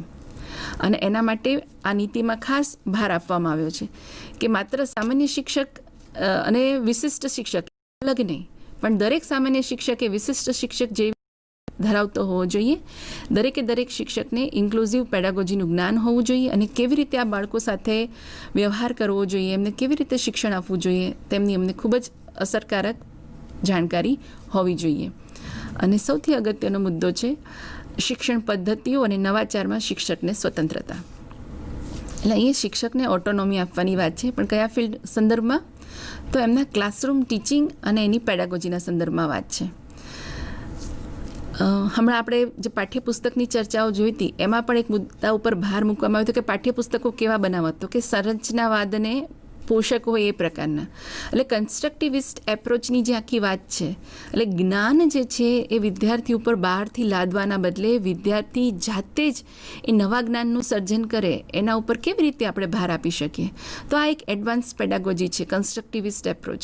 આવા ઘણા બધા કન્સેપ્ટ છે કે જે સ્ટુડન્ટ સેન્ટર્ડ છે, કે જેમાં વિદ્યાર્થી કેન્દ્રિત છે, એક્ટિવિટી બેઝડ છે, જેમ કે એક્સપિરિયન્શિયલ લર્નિંગ છે, પ્રોજેક્ટ બેઝડ લર્નિંગ છે, મેટાકોગ્નિશનને કેવી રીતે આપણે લર્નિંગમાં સાંકળી શકીએ. તો આ બધી જે ઇનોવેટિવ પેડાગોજી છે એનો શિક્ષક જાણકાર હોય અને એ જાણકાર શિક્ષકે પોતાના વર્ગખંડની અંદર આ પેડાગોજીનો યુઝ કરે, એના દ્વારા વિદ્યાર્થીઓને શીખવે અને આ નવાચાર કરવાની સ્વતંત્રતા શિક્ષકોને મળવી જોઈએ. અને એટલું જ નહીં, જે શિક્ષકો આ પ્રકારના પ્રયોગો કરવામાં ખૂબ જ સારા પરિણામો પ્રાપ્ત કરે છે એમને સન્માનિત પણ કરવા જોઈએ. તો આ એ મુદ્દો જે છે આખો શિક્ષકને નવાચારના અમલીકરણ માટે પ્રોત્સાહન આપવા માટે પ્રેરે છે, જેથી કરીને આપણે આખી જે શિક્ષણ વ્યવસ્થા છે, કારણ કે જે રોટ લર્નિંગ છે એમાંથી આપણે વિદ્યાર્થીઓને લઈ જવાના છે મિનિંગફુલ લર્નિંગમાં. તો અત્યારની શિક્ષણ વ્યવસ્થા એક્ઝામ બેઝડ છે, મેમરી બેઝડ છે, એમાંથી આપણે એને લઈ જવાના છીએ મિનિંગફુલ લર્નિંગમાં, અર્થપૂર્ણ અધ્યયનમાં. ક્યારે પોસિબલ બનશે? તો જે વર્તમાન પદ્ધતિઓ છે એમાં બદલાવ લાવવાનો છે, શિક્ષણ પદ્ધતિમાં, એ જ રીતે મૂલ્યાંકન પદ્ધતિમાં. તો આ માટેના જે કંઈ પણ નવાચારો છે એ નવાચારો હાથ ધરવાની શિક્ષકોને તક મળવી જોઈએ. એની એક એમને અને સારા પરિણામો પ્રાપ્ત થાય તો એમનું સન્માન પણ થવું જોઈએ, જેથી બીજાને પણ એમાંથી પ્રોત્સાહન અને પ્રેરણા મળે. બીજો એક અગત્યનો મુદ્દો છે કન્ટિન્યુઅસ પ્રોફેશનલ ડેવલપમેન્ટ.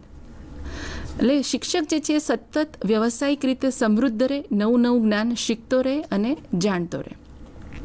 જો શિક્ષક સતત શીખતો રહેશે તો જ વિદ્યાર્થીઓને નવું જ્ઞાન પીરસી શકશે. તો આ ક્યારે પોસિબલ બનશે? તો એમના માટે એમને તાલીમ આપવી જરૂરી છે. તો અહીં બે વસ્તુ ઉપર ભાર આપવામાં આવ્યો છે કે કેવી રીતે કન્ટિન્યુઅસ પ્રોફેશનલ ડેવલપમેન્ટ થઈ શકે. તો કન્ટિન્યુઅસ પ્રોફેશનલ ડેવલપમેન્ટ સિન્ક્રોનસ અસિન્ક્રોનસ બંને મોડમાં હોઈ શકે, એટલે ફેસ ટુ ફેસ મોડમાં પણ હોઈ શકે અને આપણે જે ઓનલાઈન મોડ્યુલ્સ છે અલગ અલગ, જેવી રીતે અત્યારે બ્લેન્ડેડ લર્નિંગ, ફ્લિપ્ડ ક્લાસ ચાલી રહ્યા છે, એ મોડમાં પણ કન્ટિન્યુઅસ પ્રોફેશનલ ડેવલપમેન્ટ થઈ શકે. એને પણ અહીં આવકારવામાં આવ્યું છે. સમગ્ર વર્ષ દરમિયાન ઓછામાં ઓછા 50 કલાક શિક્ષક જે છે એ પોતાના પ્રોફેશનલ ડેવલપમેન્ટ માટે આપે. કારણ કે જો શિક્ષક આ રીતે પોતાને સતત નવા જ્ઞાનથી અપડેટ રાખશે તો જે પોતાના વિદ્યાર્થીઓને વધારે બેટર રિઝલ્ટ્સ આપી શકશે. તો આ વાત હતી શિક્ષકને કેવી રીતે આપણે કયા પ્રકારના લોકો શિક્ષણના વ્યવસાયમાં આવ્યા પછી એમનું રિક્રુટમેન્ટ વખતે આપણે કઈ વસ્તુઓ ધ્યાનમાં રાખવી, કેવી રીતે રિક્રુટમેન્ટ કરવી, રિક્રુટમેન્ટ કર્યા પછી શાળાનું આખું જે વાતાવરણ છે, જે વર્ક કલ્ચર છે એ કેવું હોવું જોઈએ, ઇન્ક્લુઝિવ એન્વાયરમેન્ટ કેવું હોવું જોઈએ, બઢતી અને એના બદલીના નિયમો કેવા પ્રકારના હોવા જોઈએ અને કેવી રીતે એનો પ્રોફેશનલ ડેવલપમેન્ટ થઈ શકે એ મુદ્દાઓ ઉપર આપણે ફોકસ કર્યું. આગળ આચાર્યના નેતૃત્વના ડેવલપમેન્ટથી લઈ અને જે બીજા મુદ્દાઓ છે એની ચર્ચા સાથી મિત્ર મુકેશભાઈ ડામોર કરશે. હું એમને આમંત્રિત કરું છું કે નેક્સ્ટ મુદ્દા ઉપર આપણી સમક્ષ ચર્ચા રજૂ કરે. નમસ્કાર.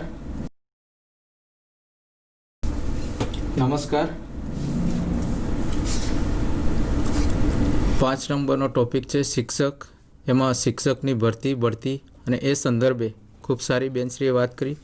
પણ જે શાળા સંકુલ છે અથવા શાળા છે તો એની લીડરશિપ કરનાર શાળાના આચાર્ય અથવા તો પ્રમુખશ્રી, તો એમના કૌશલ્યો અને એમની વાત કરવામાં આવી છે. તો એ કેવા પ્રકારનું હશે, એ કઈ રીતે શીખશે તેના સંદર્ભે જેમ શિક્ષકોનો સતત વ્યવસાયિક વિકાસ કરવામાં આવે છે તેવી જ રીતે સમાન લીડરશિપ અને મેનેજમેન્ટના કાર્યશાળાઓ પણ આચાર્ય અને પ્રમુખ માટે પણ એની જોગવાઈ કરવામાં આવી છે. આ ઉપરાંત જેમ શિક્ષકો માટે ઓનલાઈન કાર્યક્રમો છે એવી જ રીતે ઓનલાઈન કાર્યક્રમો આચાર્ય અને પ્રમુખ માટે પણ રાખવામાં આવ્યા છે. એ નવી શિક્ષણ નીતિમાં એની જોગવાઈ કરવામાં આવેલી છે. શ્રેષ્ઠ પ્રેક્ટિસમાં સુધારા કરવા માટે 50 કલાક મિનિમમ દરેક પ્રમુખ અથવા તો આચાર્યશ્રી માટે છે કે જેથી કરીને નવીન પ્રવાહોથી વાકેફ થાય અને સારા પ્રેક્ટિસ હોય તો એમાં કઈ રીતે નવી ઉમેરી શકાય અને સુધારો કરી શકાય તે સંદર્ભે છે. શ્રેષ્ઠ પરિણામ અને શૈક્ષણિક યોજનાઓ અને વ્યૂહરચનાના અમલીકરણ પર ખાસ ભાર મૂકવામાં આવ્યો છે કે જે એવી યોજના હોય કે જેનું સારું પરિણામ હોય, બાળકના સર્વગ્રાહી વિકાસ માટે ઉપયોગી હોય, તો એ વ્યૂહરચના અથવા તો એનું અમલીકરણ આપણી સ્કૂલમાં, આપણી સંકુલમાં કઈ રીતે કરી શકાય તે સંદર્ભે અહીંયા વાત કરવામાં આવી છે. લીડરશિપ અને સંચાલન સાથે વિષય વસ્તુ અને પદ્ધતિ એ પણ આચાર્યશ્રી અને પ્રમુખ માટે ખૂબ જ અતિ અગત્યનો મુદ્દો છે.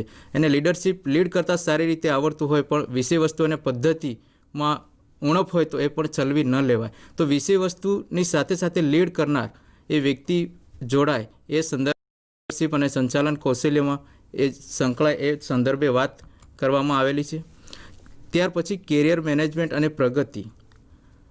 શિક્ષક અથવા આચાર્યને પોતાના કેરિયર મેનેજમેન્ટ એની ભરતી અને બદલી થાય ત્યાર પછી એની ભરતી હોય તો એમાં જોવા મળે એ ખૂબ અગત્યનું છે અને એ દરેક શિક્ષક એવી ઈચ્છા રાખતો હોય છે. તો એનું શ્રેષ્ઠ પ્રદર્શન એ દેખાવ કરનાર શિક્ષકની ઓળખ હોય તો એનું પ્રદર્શન કઈ રીતે થાય છે એના આધારે એની ઓળખ મેળવવા માટેની પણ આગળ NP-STનો એક આખી ફોર્મ્યુલા છે, એના આધારે એની ઓળખ કરવામાં આવશે.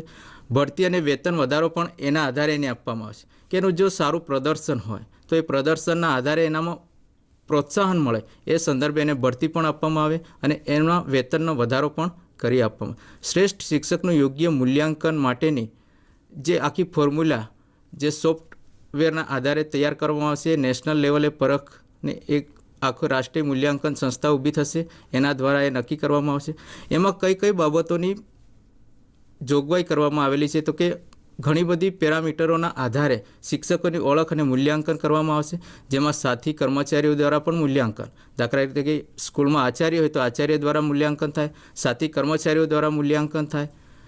શાળા કક્ષાએ એ શિક્ષકશ્રીની હાજરી કેવા પ્રકારની છે તે સંદર્ભે પણ એ જોવામાં આવે. સમર્પણ અને સહયોગ. CPDના કલાક જે 50 કલાક એક વર્ષ દરમિયાન ફાળવવામાં આવે છે તો 50 કલાક દરમિયાન એમણે તાલીમ મેળવેલ છે કે કેમ એ પણ જોવામાં આવશે.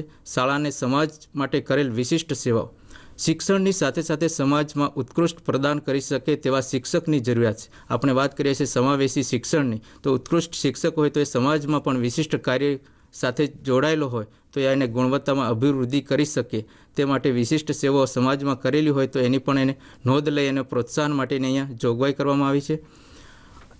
આ ઉપરાંત બીજા મુદ્દા NP-STમાં 5.20 નંબરના મુદ્દામાં આપણે જોઈશું. શ્રેષ્ઠ પ્રદર્શન અને યોગદાનના આધારે સ્થાયી. શિક્ષકનું કેવા પ્રકારનું પ્રદર્શન છે, દાખલા તરીકે ભરતી કરવામાં આપણે વાત કરી બેનશ્રી કે એનું ટેટ અને ટેટ પરીક્ષા હોય, ત્યાર પછી એનો ઇન્ટરવ્યૂ હોય, પણ એનું શ્રેષ્ઠ પ્રદર્શન હોય તો એના આધારે એની કેરિયર વૃદ્ધિ થાય. દાખલા તરીકે આપણા 5+3+3+4 જે સ્ટેજ આપવામાં આવ્યા છે તો એ દરેક સ્ટેજ બુનિયાદી શિક્ષણ, પ્રાથમિક શિક્ષણ, ઉચ્ચ પ્રાથમિક અને માધ્યમિક કક્ષાએ તો એને પ્રદર્શનના આધારે એને અપગ્રેડ થાય એ પ્રકારની પણ અહીંયા રાષ્ટ્રીય શિક્ષણ નીતિમાં તક આપવા માટેની જોગવાઈ કરવામાં આવી છે. શાળા શિક્ષણના દરેક તબક્કો મહત્ત્વનો અને ગુણવત્તાવાન શિક્ષકની આવશ્યકતા છે. દાખલા તરીકે આંગણવાડી અથવા તો પ્રી પ્રાઇમરી હોય તો એ પ્રી પ્રાઇમરીનું સ્ટેજ પણ એ બાળકો માટે ખૂબ જ અગત્યનું છે. તો એની પણ કારણ કે એમાં 85% વિકાસ બાળકનો જે તે છે તો એ વખતે એ સ્ટેજની પણ એટલી જ આવશ્યકતા છે. તો એ માટે ત્યાં પણ એ શિક્ષકની એટલી જ મહત્ત્વ આપવામાં આવ્યું છે. અને અહીંયા રાષ્ટ્રીય શિક્ષણ નીતિમાં ખાસ મહત્ત્વની વાત એ કરવામાં આવી છે કે કોઈ પણ સ્ટેજ બીજા સ્ટેજ કરતાં છડિયાતું નથી, એટલે કે તમામ સ્ટેજ અથવા તો તમામ સ્તર એક સમાન છે એ બાબતની ખાસ વાત કરવામાં આવી છે. વર્ટિકલ મોબિલિટી એટલે કે શ્રેષ્ઠ શિક્ષકના લીડરશિપ અને મેનેજમેન્ટ કૌશલ્ય. મિત્રો અહીંયા ખાસ જોવાનું એ રહે કે શિક્ષક વર્ગખંડમાં સારું એવું પરફોર્મન્સ કરી શકે, સ્કૂલમાં સારું એવું પરફોર્મન્સ કરી શકે તો એ શિક્ષકને આગળ જવા માટેની પણ તક મળતી હોવી જોઈએ. દાખલા તરીકે સ્કૂલમાંથી સ્કૂલ કેમ્પસમાં હોય, સ્કૂલ કેમ્પસમાંથી CRC, BRC, ડાયટ કક્ષાએ અથવા તો બાઇટ કક્ષાએ કે GCRT સ્ટેટ લેવલની સંસ્થાઓ હોય, રાષ્ટ્રીય કક્ષાની સંસ્થાઓ હોય તો એ ત્યાં પણ એ આગળ વધી શકે, પોતાના વર્ગખંડથી લઈને આગળ વધી શકે તે પ્રકારની પણ અહીંયા જોગવાઈ એના પરફોર્મન્સના આધારે એને નેતૃત્વ મળી રહે તે માટેની જોગવાઈ કરવામાં આવેલી છે. શિક્ષકો માટે વ્યવસાયિક માનાંક NPST એટલે કે national professional standard four teachers જે NCERT અને NCTEના સહયોગથી રાષ્ટ્રકક્ષાએ નિર્માણ થશે અને એનું સામાન્ય માર્ગદર્શન સેટ 2022 સુધીમાં તૈયાર કરવામાં આવશે. તો આ NPSTમાં મુખ્યત્વે કઈ બાબતોનો સમાવેશ કરવામાં આવશે તો કે અહીંયા શિક્ષકની ભૂમિકા, તો શિક્ષકની ભૂમિકા સાથે સંકળાયેલી કઈ બાબતો છે તેની મહત્ત્વની બાબતોનો અહીંયા સમાવેશ કરવામાં આવશે. દાખલા તરીકે એની લાયકાત છે તે લાયકાતના આધારે કહેવામાં આવે છે કે શિષ્ટ, ક્ષમા અને કરુણામૂર્તિ અને બાલ માણસ જાણતો હોય એવો શિક્ષક હોય તો એનામાં એવા ગુણો છે કે નહીં, બાલ માણસ એ જાણી શકે છે. તો એ પ્રકારની એની વાત કરવામાં આવે છે. અધ્યયન અને અધ્યાપન પદ્ધતિઓ, તો એ અધ્યયન અને અધ્યાપન પદ્ધતિઓનો સમાવેશ કરવામાં આવે છે. આવશ્યક ક્ષમતાઓ કે શિક્ષક માટે જે બાળકોના સર્વગ્રાહી વિકાસ કરી શકે તેવી ક્ષમતાઓ એનામાં ઉપલબ્ધ હોય તે માટે એની આવશ્યક ક્ષમતાઓ સંદર્ભે પણ એનું મૂલ્યાંકન કરવામાં આવશે. પ્રદર્શનનું મૂલ્યાંકન, શિક્ષક ભરતીથી શરૂ કરીને ત્યાર પછી સેવાકાલીન સમય દરમિયાન એ કેવા પ્રકારનું પ્રદર્શન કરે છે, એ બાળકોના સર્વગ્રાહી વિકાસ માટે, સમાજ માટે, સમાવેશન માટે કેવા પ્રકારનું કાર્ય કરે છે તે સંદર્ભે પણ એનું મૂલ્યાંકન કરવામાં આવે છે. પૂર્વ સેવાકાલીન શિક્ષક પ્રશિક્ષણ કાર્યક્રમોની ડિઝાઇન પણ આ NPSTના આધારે તૈયાર કરવામાં આવશે. કેરિયર મેનેજમેન્ટ, નોકરી વ્યવસાયિક વિકાસને આધારે એટલે કે પ્રયત્ન, વેતન વધારો, ભરતી વગેરે પણ આ NPSTના જે બાબતો છે એના આધારે એટલે કે શિક્ષકોના વ્યવસાયિક માનાંકોના આધારે શિક્ષકના કેરિયર મેનેજમેન્ટ સાથે સંકળાયેલી બાબતો છે એ પણ આના આધારે નક્કી કરવામાં આવશે. 2030 સુધીમાં રાષ્ટ્રીય સ્તરે સમીક્ષા અને સંશોધન માટેની એક NPST ફાઇનલ તૈયાર કરવામાં આવશે અને દર 10 વર્ષે અનુભવના આધારે એનું રાષ્ટ્રીય કક્ષાના તજજ્ઞો દ્વારા એનું વિશ્લેષણ કરી અને ફરી એમાં કેવા પ્રકારના સુધારા કરી શકાય તે સંદર્ભે પણ એ જોવામાં આવશે. એટલે કે દર 10 વર્ષે NPSTમાં પરિવર્તન અથવા તો ફેરફાર કરી શકવાની પણ જોગવાઈ કરવામાં આવી છે. મિત્રો, અહીંયા ખૂબ અગત્યની અને મહત્ત્વની વાત વિશિષ્ટ શિક્ષકની પણ કરવામાં આવી છે, સ્પેશિયલ ટીચર્સ, અને એ ખૂબ જ અતિ આવશ્યક છે એવું રાષ્ટ્રીય શિક્ષણ નીતિમાં જણાવવામાં આવ્યું છે. મિડલ અથવા તો માધ્યમિક કક્ષાએ વિકલાંગ, દિવ્યાંગ અને શીખવામાં તકલીફ એટલે કે લર્નિંગ ડિજેબિલિટીવાળા જે બાળકો છે, અહીંયા આપણે કાર્ય સંસ્કૃતિ અને સમાવેશનની જે વાત કરી છે એ સાથે આ મુદ્દો જોડાય કે દરેક બાળક અધ્યયનમાં જોડાય. જો એ વિકલાંગ હોય કે શીખવામાં ધીમો હોય તો પણ એ બાળક આપણા અધ્યયનમાં, વર્ગખંડમાં વિષય વસ્તુ સાથે જોડાય તે માટેનો શિક્ષકે પ્રયત્ન કરવાનો છે અને એ પ્રયત્ન કરવા માટે વિશિષ્ટ શિક્ષકની પણ જોગવાઈ કરવામાં આવી છે. અને આ શિક્ષક કેવો હશે તો કે ફક્ત વિષય શિક્ષણનું જ્ઞાન નહીં, પરંતુ એ શીખવા માટે વિશિષ્ટ સર્ટિફિકેટ પ્રાપ્ત કરેલો હોય એ પ્રકારનો શિક્ષક કે જેનામાં એ વિશિષ્ટ પ્રતિભા, વિશિષ્ટ પદ્ધતિઓના આધારે એ બાળકને અધ્યયનમાં જોડી શકે તે પ્રકારની જોગવાઈ અહીંયા કરવામાં આવેલી છે. વિદ્યાર્થીઓની વિશેષ જરૂરિયાતને સમજે, બાળકના અસ્તિત્વનો સ્વીકાર કરવાની વાત NCF 2005માં કરવામાં આવેલી છે. એ રીતે અહીંયા વિદ્યાર્થીઓની વિશેષ જરૂરિયાત, આવશ્યકતા કયા પ્રકારની છે તેને પણ એ સમજી શકે તે સંદર્ભે વાત કરવામાં આવી છે. સેવા પૂર્વ શિક્ષકની તૈયારી પછી વિશેષતાને વિકસિત કરી શકે. મિત્રો, અહીંયા રાષ્ટ્રીય શિક્ષણ નીતિ 2020માં 4 વર્ષ ઇન્ટિગ્રેટેડ કોર્સની જોગવાઈ કરવામાં આવી છે અને એ 4 વર્ષના ઇન્ટિગ્રેટેડ કોર્સ કર્યા પછી જ વિશિષ્ટ શિક્ષક માટેની લાયકાત કોઈ પણ શિક્ષક એ મેળવી શકે એ વાતની પણ અહીંયા વિશેષ ભાર આપવામાં આવે છે.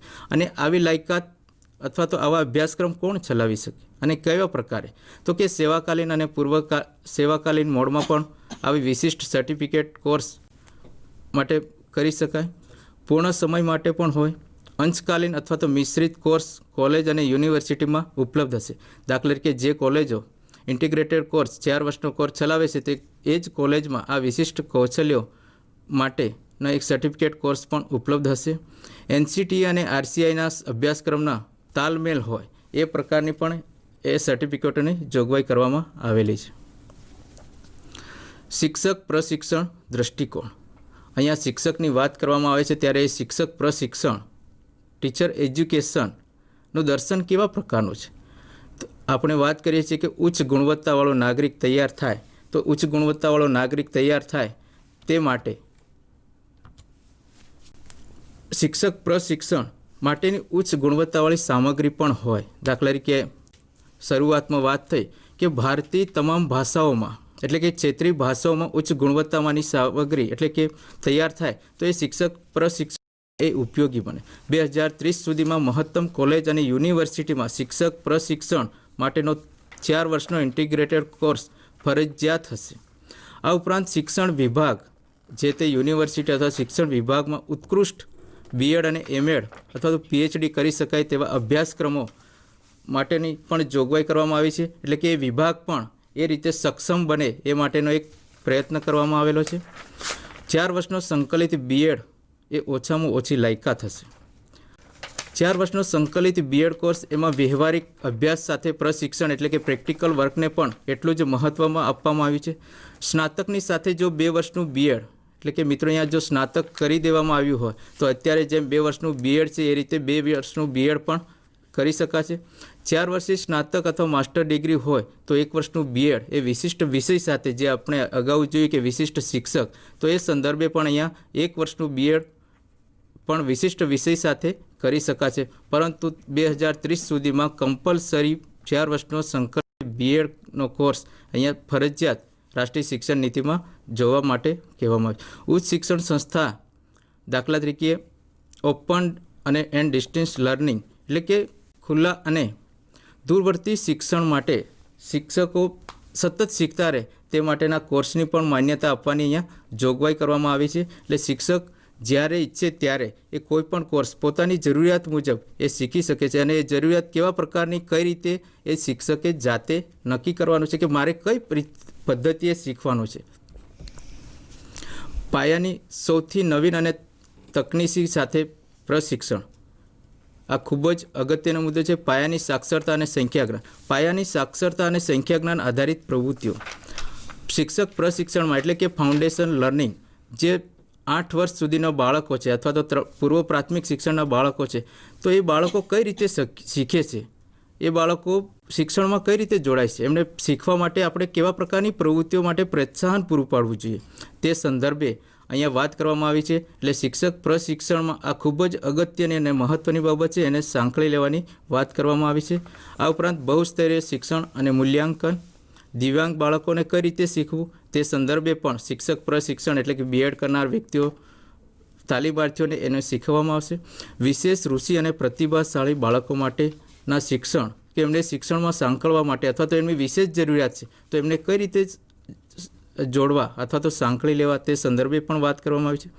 શૈક્ષણિક તકનીકીનો ઉપયોગ આ ખૂબ જ અગત્યનો મુદ્દો છે. શિક્ષક એના વર્ગખંડમાં અથવા તો વિદ્યાર્થીઓ અધ્યયનમાં જોડાય તે સંદર્ભે શિક્ષણ તકનીકીનો ઉપયોગ કઈ રીતે કરી શકે, ટેકનોલોજીના ઉપયોગ દ્વારા અધ્યયનમાં કઈ રીતે અસરકારકતા લાવી શકાય તે સંદર્ભે પણ અહીંયા મહત્ત્વ અથવા તો ભાર આપવામાં આવે છે. બાળ કેન્દ્રીય અને સહયોગાત્મક શિક્ષણ કોઈ પણ બાબત હોય પણ એ બાળકને કેન્દ્રમાં રાખીને વિચારવાની અથવા તો સહયોગ આપનાર માર્ગદર્શક તરીકે એ ઉપયોગી બને તે સંદર્ભે વાત કરવામાં આવી છે.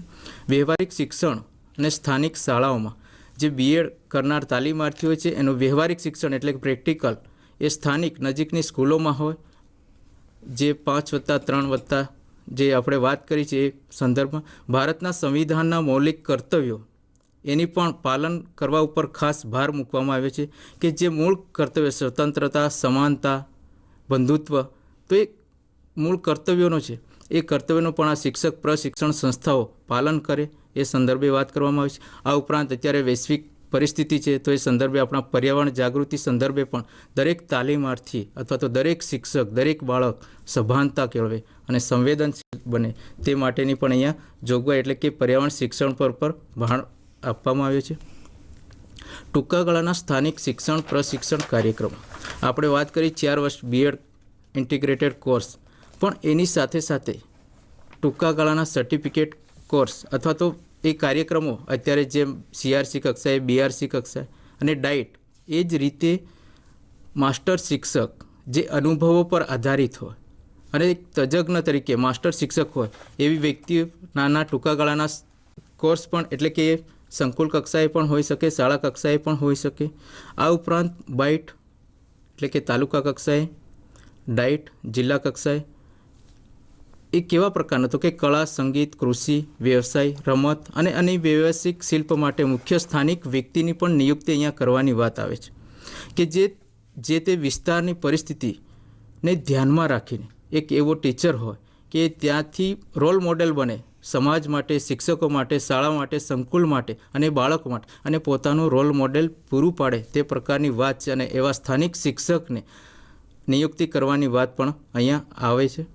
ત્યાર પછી ટૂંકા ગાળાના સર્ટિફિકેટ કોર્સ, જેમ અત્યારે GCRT ગાંધીનગર દ્વારા આપણા અલગ અલગ પ્રકારના ટૂંકા ગાળાના સર્ટિફિકેટ કોર્સ શરૂ કરવામાં આવ્યા છે, એવા જ સર્ટિફિકેટ કોર્સની પણ અહીંયા જોગવાઈ કરવામાં આવી છે, જેથી શિક્ષક પોતે પોતાના સમયે પોતાની જરૂરિયાત મુજબ પોતે કઈ રીતે શીખવા માંગે છે, એટલે કે પોતાની રચ રુચિ જળવાઈ રહે તે પ્રમાણેના વિશિષ્ટ કોર્સમાં જોડાઈ શકે. દાખલા તરીકે વિશિષ્ટ જરૂરિયાતવાળા બાળકો, શાળા શિક્ષણમાં નેતૃત્વ, બાળ મનોવિજ્ઞાન, આવા અનેક પ્રકારના કોર્સ છે એમાં પણ એ જોડાઈ શકે એ માટેની જોગવાઈ અહીંયા કરવામાં આવેલી છે. એટલે કે ટૂંકા ગાળાના સર્ટિફિકેટ કોર્સની ખૂબ જ આવશ્યકતા અહીંયા જોવામાં આવી છે.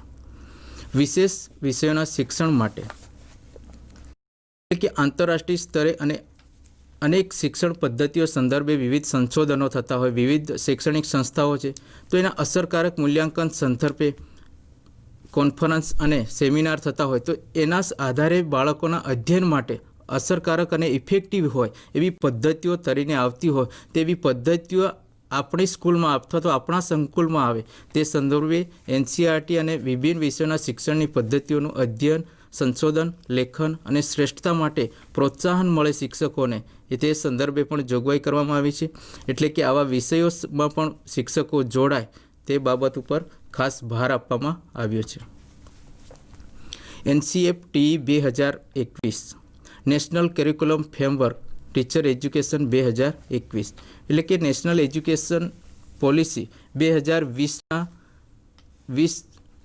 2020માં કેટલાક સિદ્ધાંતો એટલે કે પ્રિન્સિપલ આપેલા છે. તો એ પ્રિન્સિપલના આધારે શિક્ષક કેવા પ્રકારનો હોય એ સંદર્ભે, એટલે કે મૂળ પાયામાં ટીચર એજ્યુકેશનના સંદર્ભમાં શિક્ષણ એજ્યુકેશન પોલિસીના જે સિદ્ધાંતો છે એ સિદ્ધાંતોને ધ્યાનમાં રાખીને NCERT અને NCTના સંકલનથી વ્યવસાયિક શિક્ષણ માટે અધ્યાપક શિક્ષકોનો અભ્યાસક્રમ, એટલે કે શિક્ષક પ્રશિક્ષણ માટેનો અભ્યાસક્રમ કેવા પ્રકારનો હશે તે સંદર્ભે એની ખાસ વાત કરવામાં આવી છે. અને સંશોધન એમાં 5 થી 10 વર્ષે સંશોધન કરવામાં આવશે કે શિક્ષક પ્રશિક્ષણનો અભ્યાસક્રમ ખરેખર રાષ્ટ્રીય શિક્ષણ નીતિ 2020માં જે સિદ્ધાંતોના આધારે, જે હેતુઓના આધારે, જે ઉદ્દેશોના આધારે નક્કી કરવામાં આવ્યો હતો, એ હેતુઓ, એ ઉદ્દેશો ખરેખર પરિપૂર્ણ થાય છે કે કેમ, ક્યાં ઉણપ રહી ગઈ, કઈ જગ્યાએ ગેપ રહી છે, તે સંદર્ભે સતત સંશોધન કરવામાં આવશે. એટલે કે 5 થી 10 વર્ષે એનું સંશોધન કરવામાં આવશે અને ફરી જે કચાશ રહી હોય, એ ઉણપ રહી હોય, એને ઉમેરો કરી અને NCERTમાં પરિવર્તન લાવવામાં આવશે. એટલે કે NCERTમાં પરિવર્તન અને અધ્યાપક શિક્ષણમાં ઉભરતી અપેક્ષાઓ, નવીન ટેકનોલોજીનો વિકાસ થાય તો વર્ગખંડની એની અપેક્ષાઓ પણ બદલાય, એની જરૂરિયાતો બદલાય, તો એ સંદર્ભે ઉભરતી અપેક્ષાઓને પણ અહીંયા ઉમેરવામાં આવશે કે એટલે નેશનલ કરિક્યુલમ ફ્રેમવર્કમાં એ જોવામાં આવશે. અધ્યાપક શિક્ષા સંસ્થાન ટીચર એજ્યુકેશન ઇન્સ્ટિટ્યૂટ, અસુવિધાવાળી અને અપ્રમાણિક સંસ્થાઓ, ઘણી એવી સંસ્થાઓ છે અત્યારે પણ આપણા દેશમાં શરૂ છે કે જે અસુવિધા છે.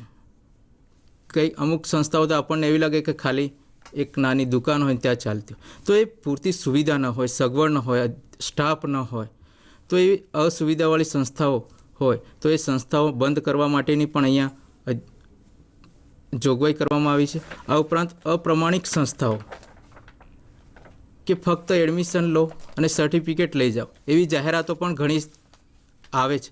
તો એવી સંસ્થાઓ પર અહીંયા ખાસ માટે એટલે કે રાષ્ટ્રીય શિક્ષણ નીતિમાં અપ્રમાણિક સંસ્થાઓ બંધ કરવા માટે સંદર્ભે પણ ભાર મૂકવામાં આવ્યો છે.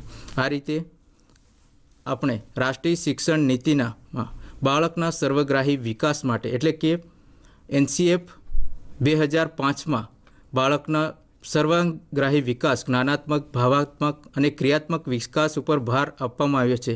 જેમાં કહેવામાં આવ્યું છે કે બાળકનો જાતે જ્ઞાનનું સર્જન કરી શકે. એ સંદર્ભે બાળક જાતે જ્ઞાનનું સર્જન કરે તો એ આચાર્ય એનું સંચાલન કેવી પ્રકારે કરી શકે, એ શિક્ષક વર્ગખંડમાં એના વર્ગખંડ ભાવાવરણ કઈ રીતે તૈયાર કરી શકે, જેથી કરીને એ શિક્ષક વર્ગખંડમાં બાળકોને જીવનલક્ષી, આનંદદાયી અને પ્રવૃત્તિલક્ષી શિક્ષણ પૂરું પાડી શકે અને એની સાથે સાથે એ બાળકની જરૂરિયાત સમજી શકે, એટલે કે એનું ફ્લેક્સિબિલિટી, નિદાન યોગ્ય રીતે કરી શકે અને ફરી ઉપચારાત્મક કાર્ય માટે ભાર અહીંયા આપવામાં આવ્યો છે. એટલે કે NCF 2005ના તમામ મુદ્દાઓ અહીંયા રાષ્ટ્રીય શિક્ષણ નીતિમાં પણ જેસે તે લેવામાં આવે છે. એટલે કે બાળકના સર્વગ્રાહી વિકાસ સંદર્ભે અહીંયા ખાસ જોગવાઈ કરવામાં આવેલી છે. આ ઉપરાંત રાષ્ટ્રીય શિક્ષણ નીતિના કેટલાક સિદ્ધાંતો જે આપવામાં આવે છે, ફાઉન્ડેશન લર્નિંગ, આંગણવાડી એટલે કે પૂર્વ પ્રાથમિક શિક્ષણમાં છે.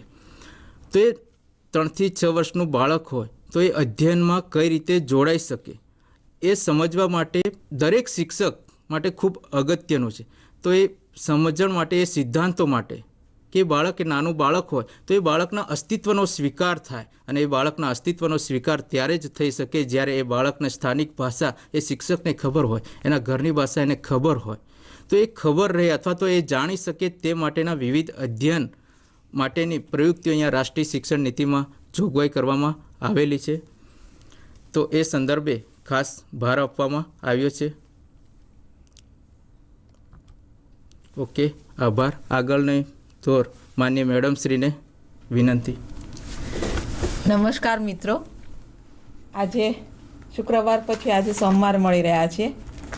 2 ભાગ, એક તો અભ્યાસક્રમ અને શિક્ષણ પદ્ધતિઓ જે આપણું 5મું ચેપ્ટર હતું એ, અને શિક્ષકો માટેનું 4થું ચેપ્ટર હતું એ અભ્યાસક્રમ અને શિક્ષણ પદ્ધતિઓ. એની અંદરનું જે ટાઇટલ હતું એની અંદર સમાવેશ કરેલું હતું સર્વાંગીણ શિક્ષણ, સંકલિત શિક્ષણ અને પ્રવૃત્તિલક્ષી અને આનંદદાયી શિક્ષણ. આ ટાઇટલ હેઠળ આપણે 30 મુદ્દાઓનો શુક્રવારે અભ્યાસ કરેલો અને ત્યારબાદ આપણે 31 મુદ્દાઓથી આજે આપણે શરૂ કરેલું છે. એમાં 30મા નંબરનો મુદ્દો જે 4.30 નંબરનો મુદ્દો છે એની પણ આજે આપણે ચર્ચા કરી, જે મુખ્યત્વે હતું રાષ્ટ્રીય અભ્યાસક્રમ ફ્રેમવર્ક માટે, અને એ રાષ્ટ્રીય પાઠ્યપુસ્તક કેવી રીતે, તો કે લોકલ કન્ટેન્ટ અને ફ્લેવર એટલે સ્થાનિક સંદર્ભો, રિસોર્સોની સંવેદના સાથેનું. ત્યારબાદ આપણે જે જોયું એની અંદર મૂલ્યાંકન જોયું. તો મૂલ્યાંકન કોના માટે? તો મૂલ્યાંકનનું ટાઇટલ આપને આપ્યું છે એ જ પ્રમાણે જે ચર્ચા થઈએ, transforming assessment for student development એટલે કે વિદ્યાર્થીઓના વિકાસ માટે મૂલ્યાંકનમાં પરિવર્તન. એના અન્વયે શ્રી હરેશભાઈ ચૌધરી સાહેબ દ્વારા ખૂબ સરસ મજાની રીતે આપની સમક્ષ મૂકવા માટે પ્રયત્ન કર્યો છે. એ જ રીતે નરેન્દ્રભાઈ રાવલ સાહેબ દ્વારા આપની સમક્ષ અભ્યાસક્રમ માટે અને રાષ્ટ્રીય પાઠ્યપુસ્તક માટેની જે વિગતો અહીંયા આપને રજૂ કરી. અને એ પછીનો જે મુદ્દો હતો એ મુદ્દો હતો આપણી પાસે પ્રતિભાશાળી અને તેજસ્વી બાળકોને પ્રોત્સાહન કરવા માટે શું કરવામાં આવશે. તો એની પણ વિગતે એ મુદ્દાને ધ્યાનમાં રાખીને એ મુદ્દાની અંદર કેટલી બાબતોને આવરી લીધી છે એને એક ટાઇટલ આપી અને આપની સમક્ષ મૂકવા માટેનો અહીંથી પ્રયત્ન કરવામાં આવ્યો છે. એટલે વિસ્તૃત રીતે, ઊંડાણથી, ડેપ્થથી જે રાષ્ટ્રીય શિક્ષણ નીતિની અંદર જે મુદ્દાઓ છે એને આપણી સમક્ષ મૂકવા માટે પ્રયત્ન કર્યો છે. એ જ રીતે આજનું આપણું 5મું ચેપ્ટર હતું આ 5મા ચેપ્ટરમાં આપણી સાથે આઈઆઈટીના મેડમ જોડાયેલા હતા અને આપણી સાથે ડાયટના અધ્યાપક શ્રી ડામોર સાહેબ બી જોડાયેલા હતા. બંને આ ટીચરનું જે ચેપ્ટર એની અંદર ખૂબ સારી રીતે ન્યાયપૂર્વક આપને આપવા માટેનો પ્રયત્ન કર્યો છે. ફરી વખત હું કહીશ કે એની અંદર 7 વિભાગો છે. 7 વિભાગોના એની અંદર જે પેટા મુદ્દાઓ છે એ પેટા મુદ્દાઓ 29 પેટા મુદ્દાઓ છે. આ 29 પેટા મુદ્દાઓના એક મુદ્દાની અંદર એક આખું મોટું સ્ટેટમેન્ટ છે.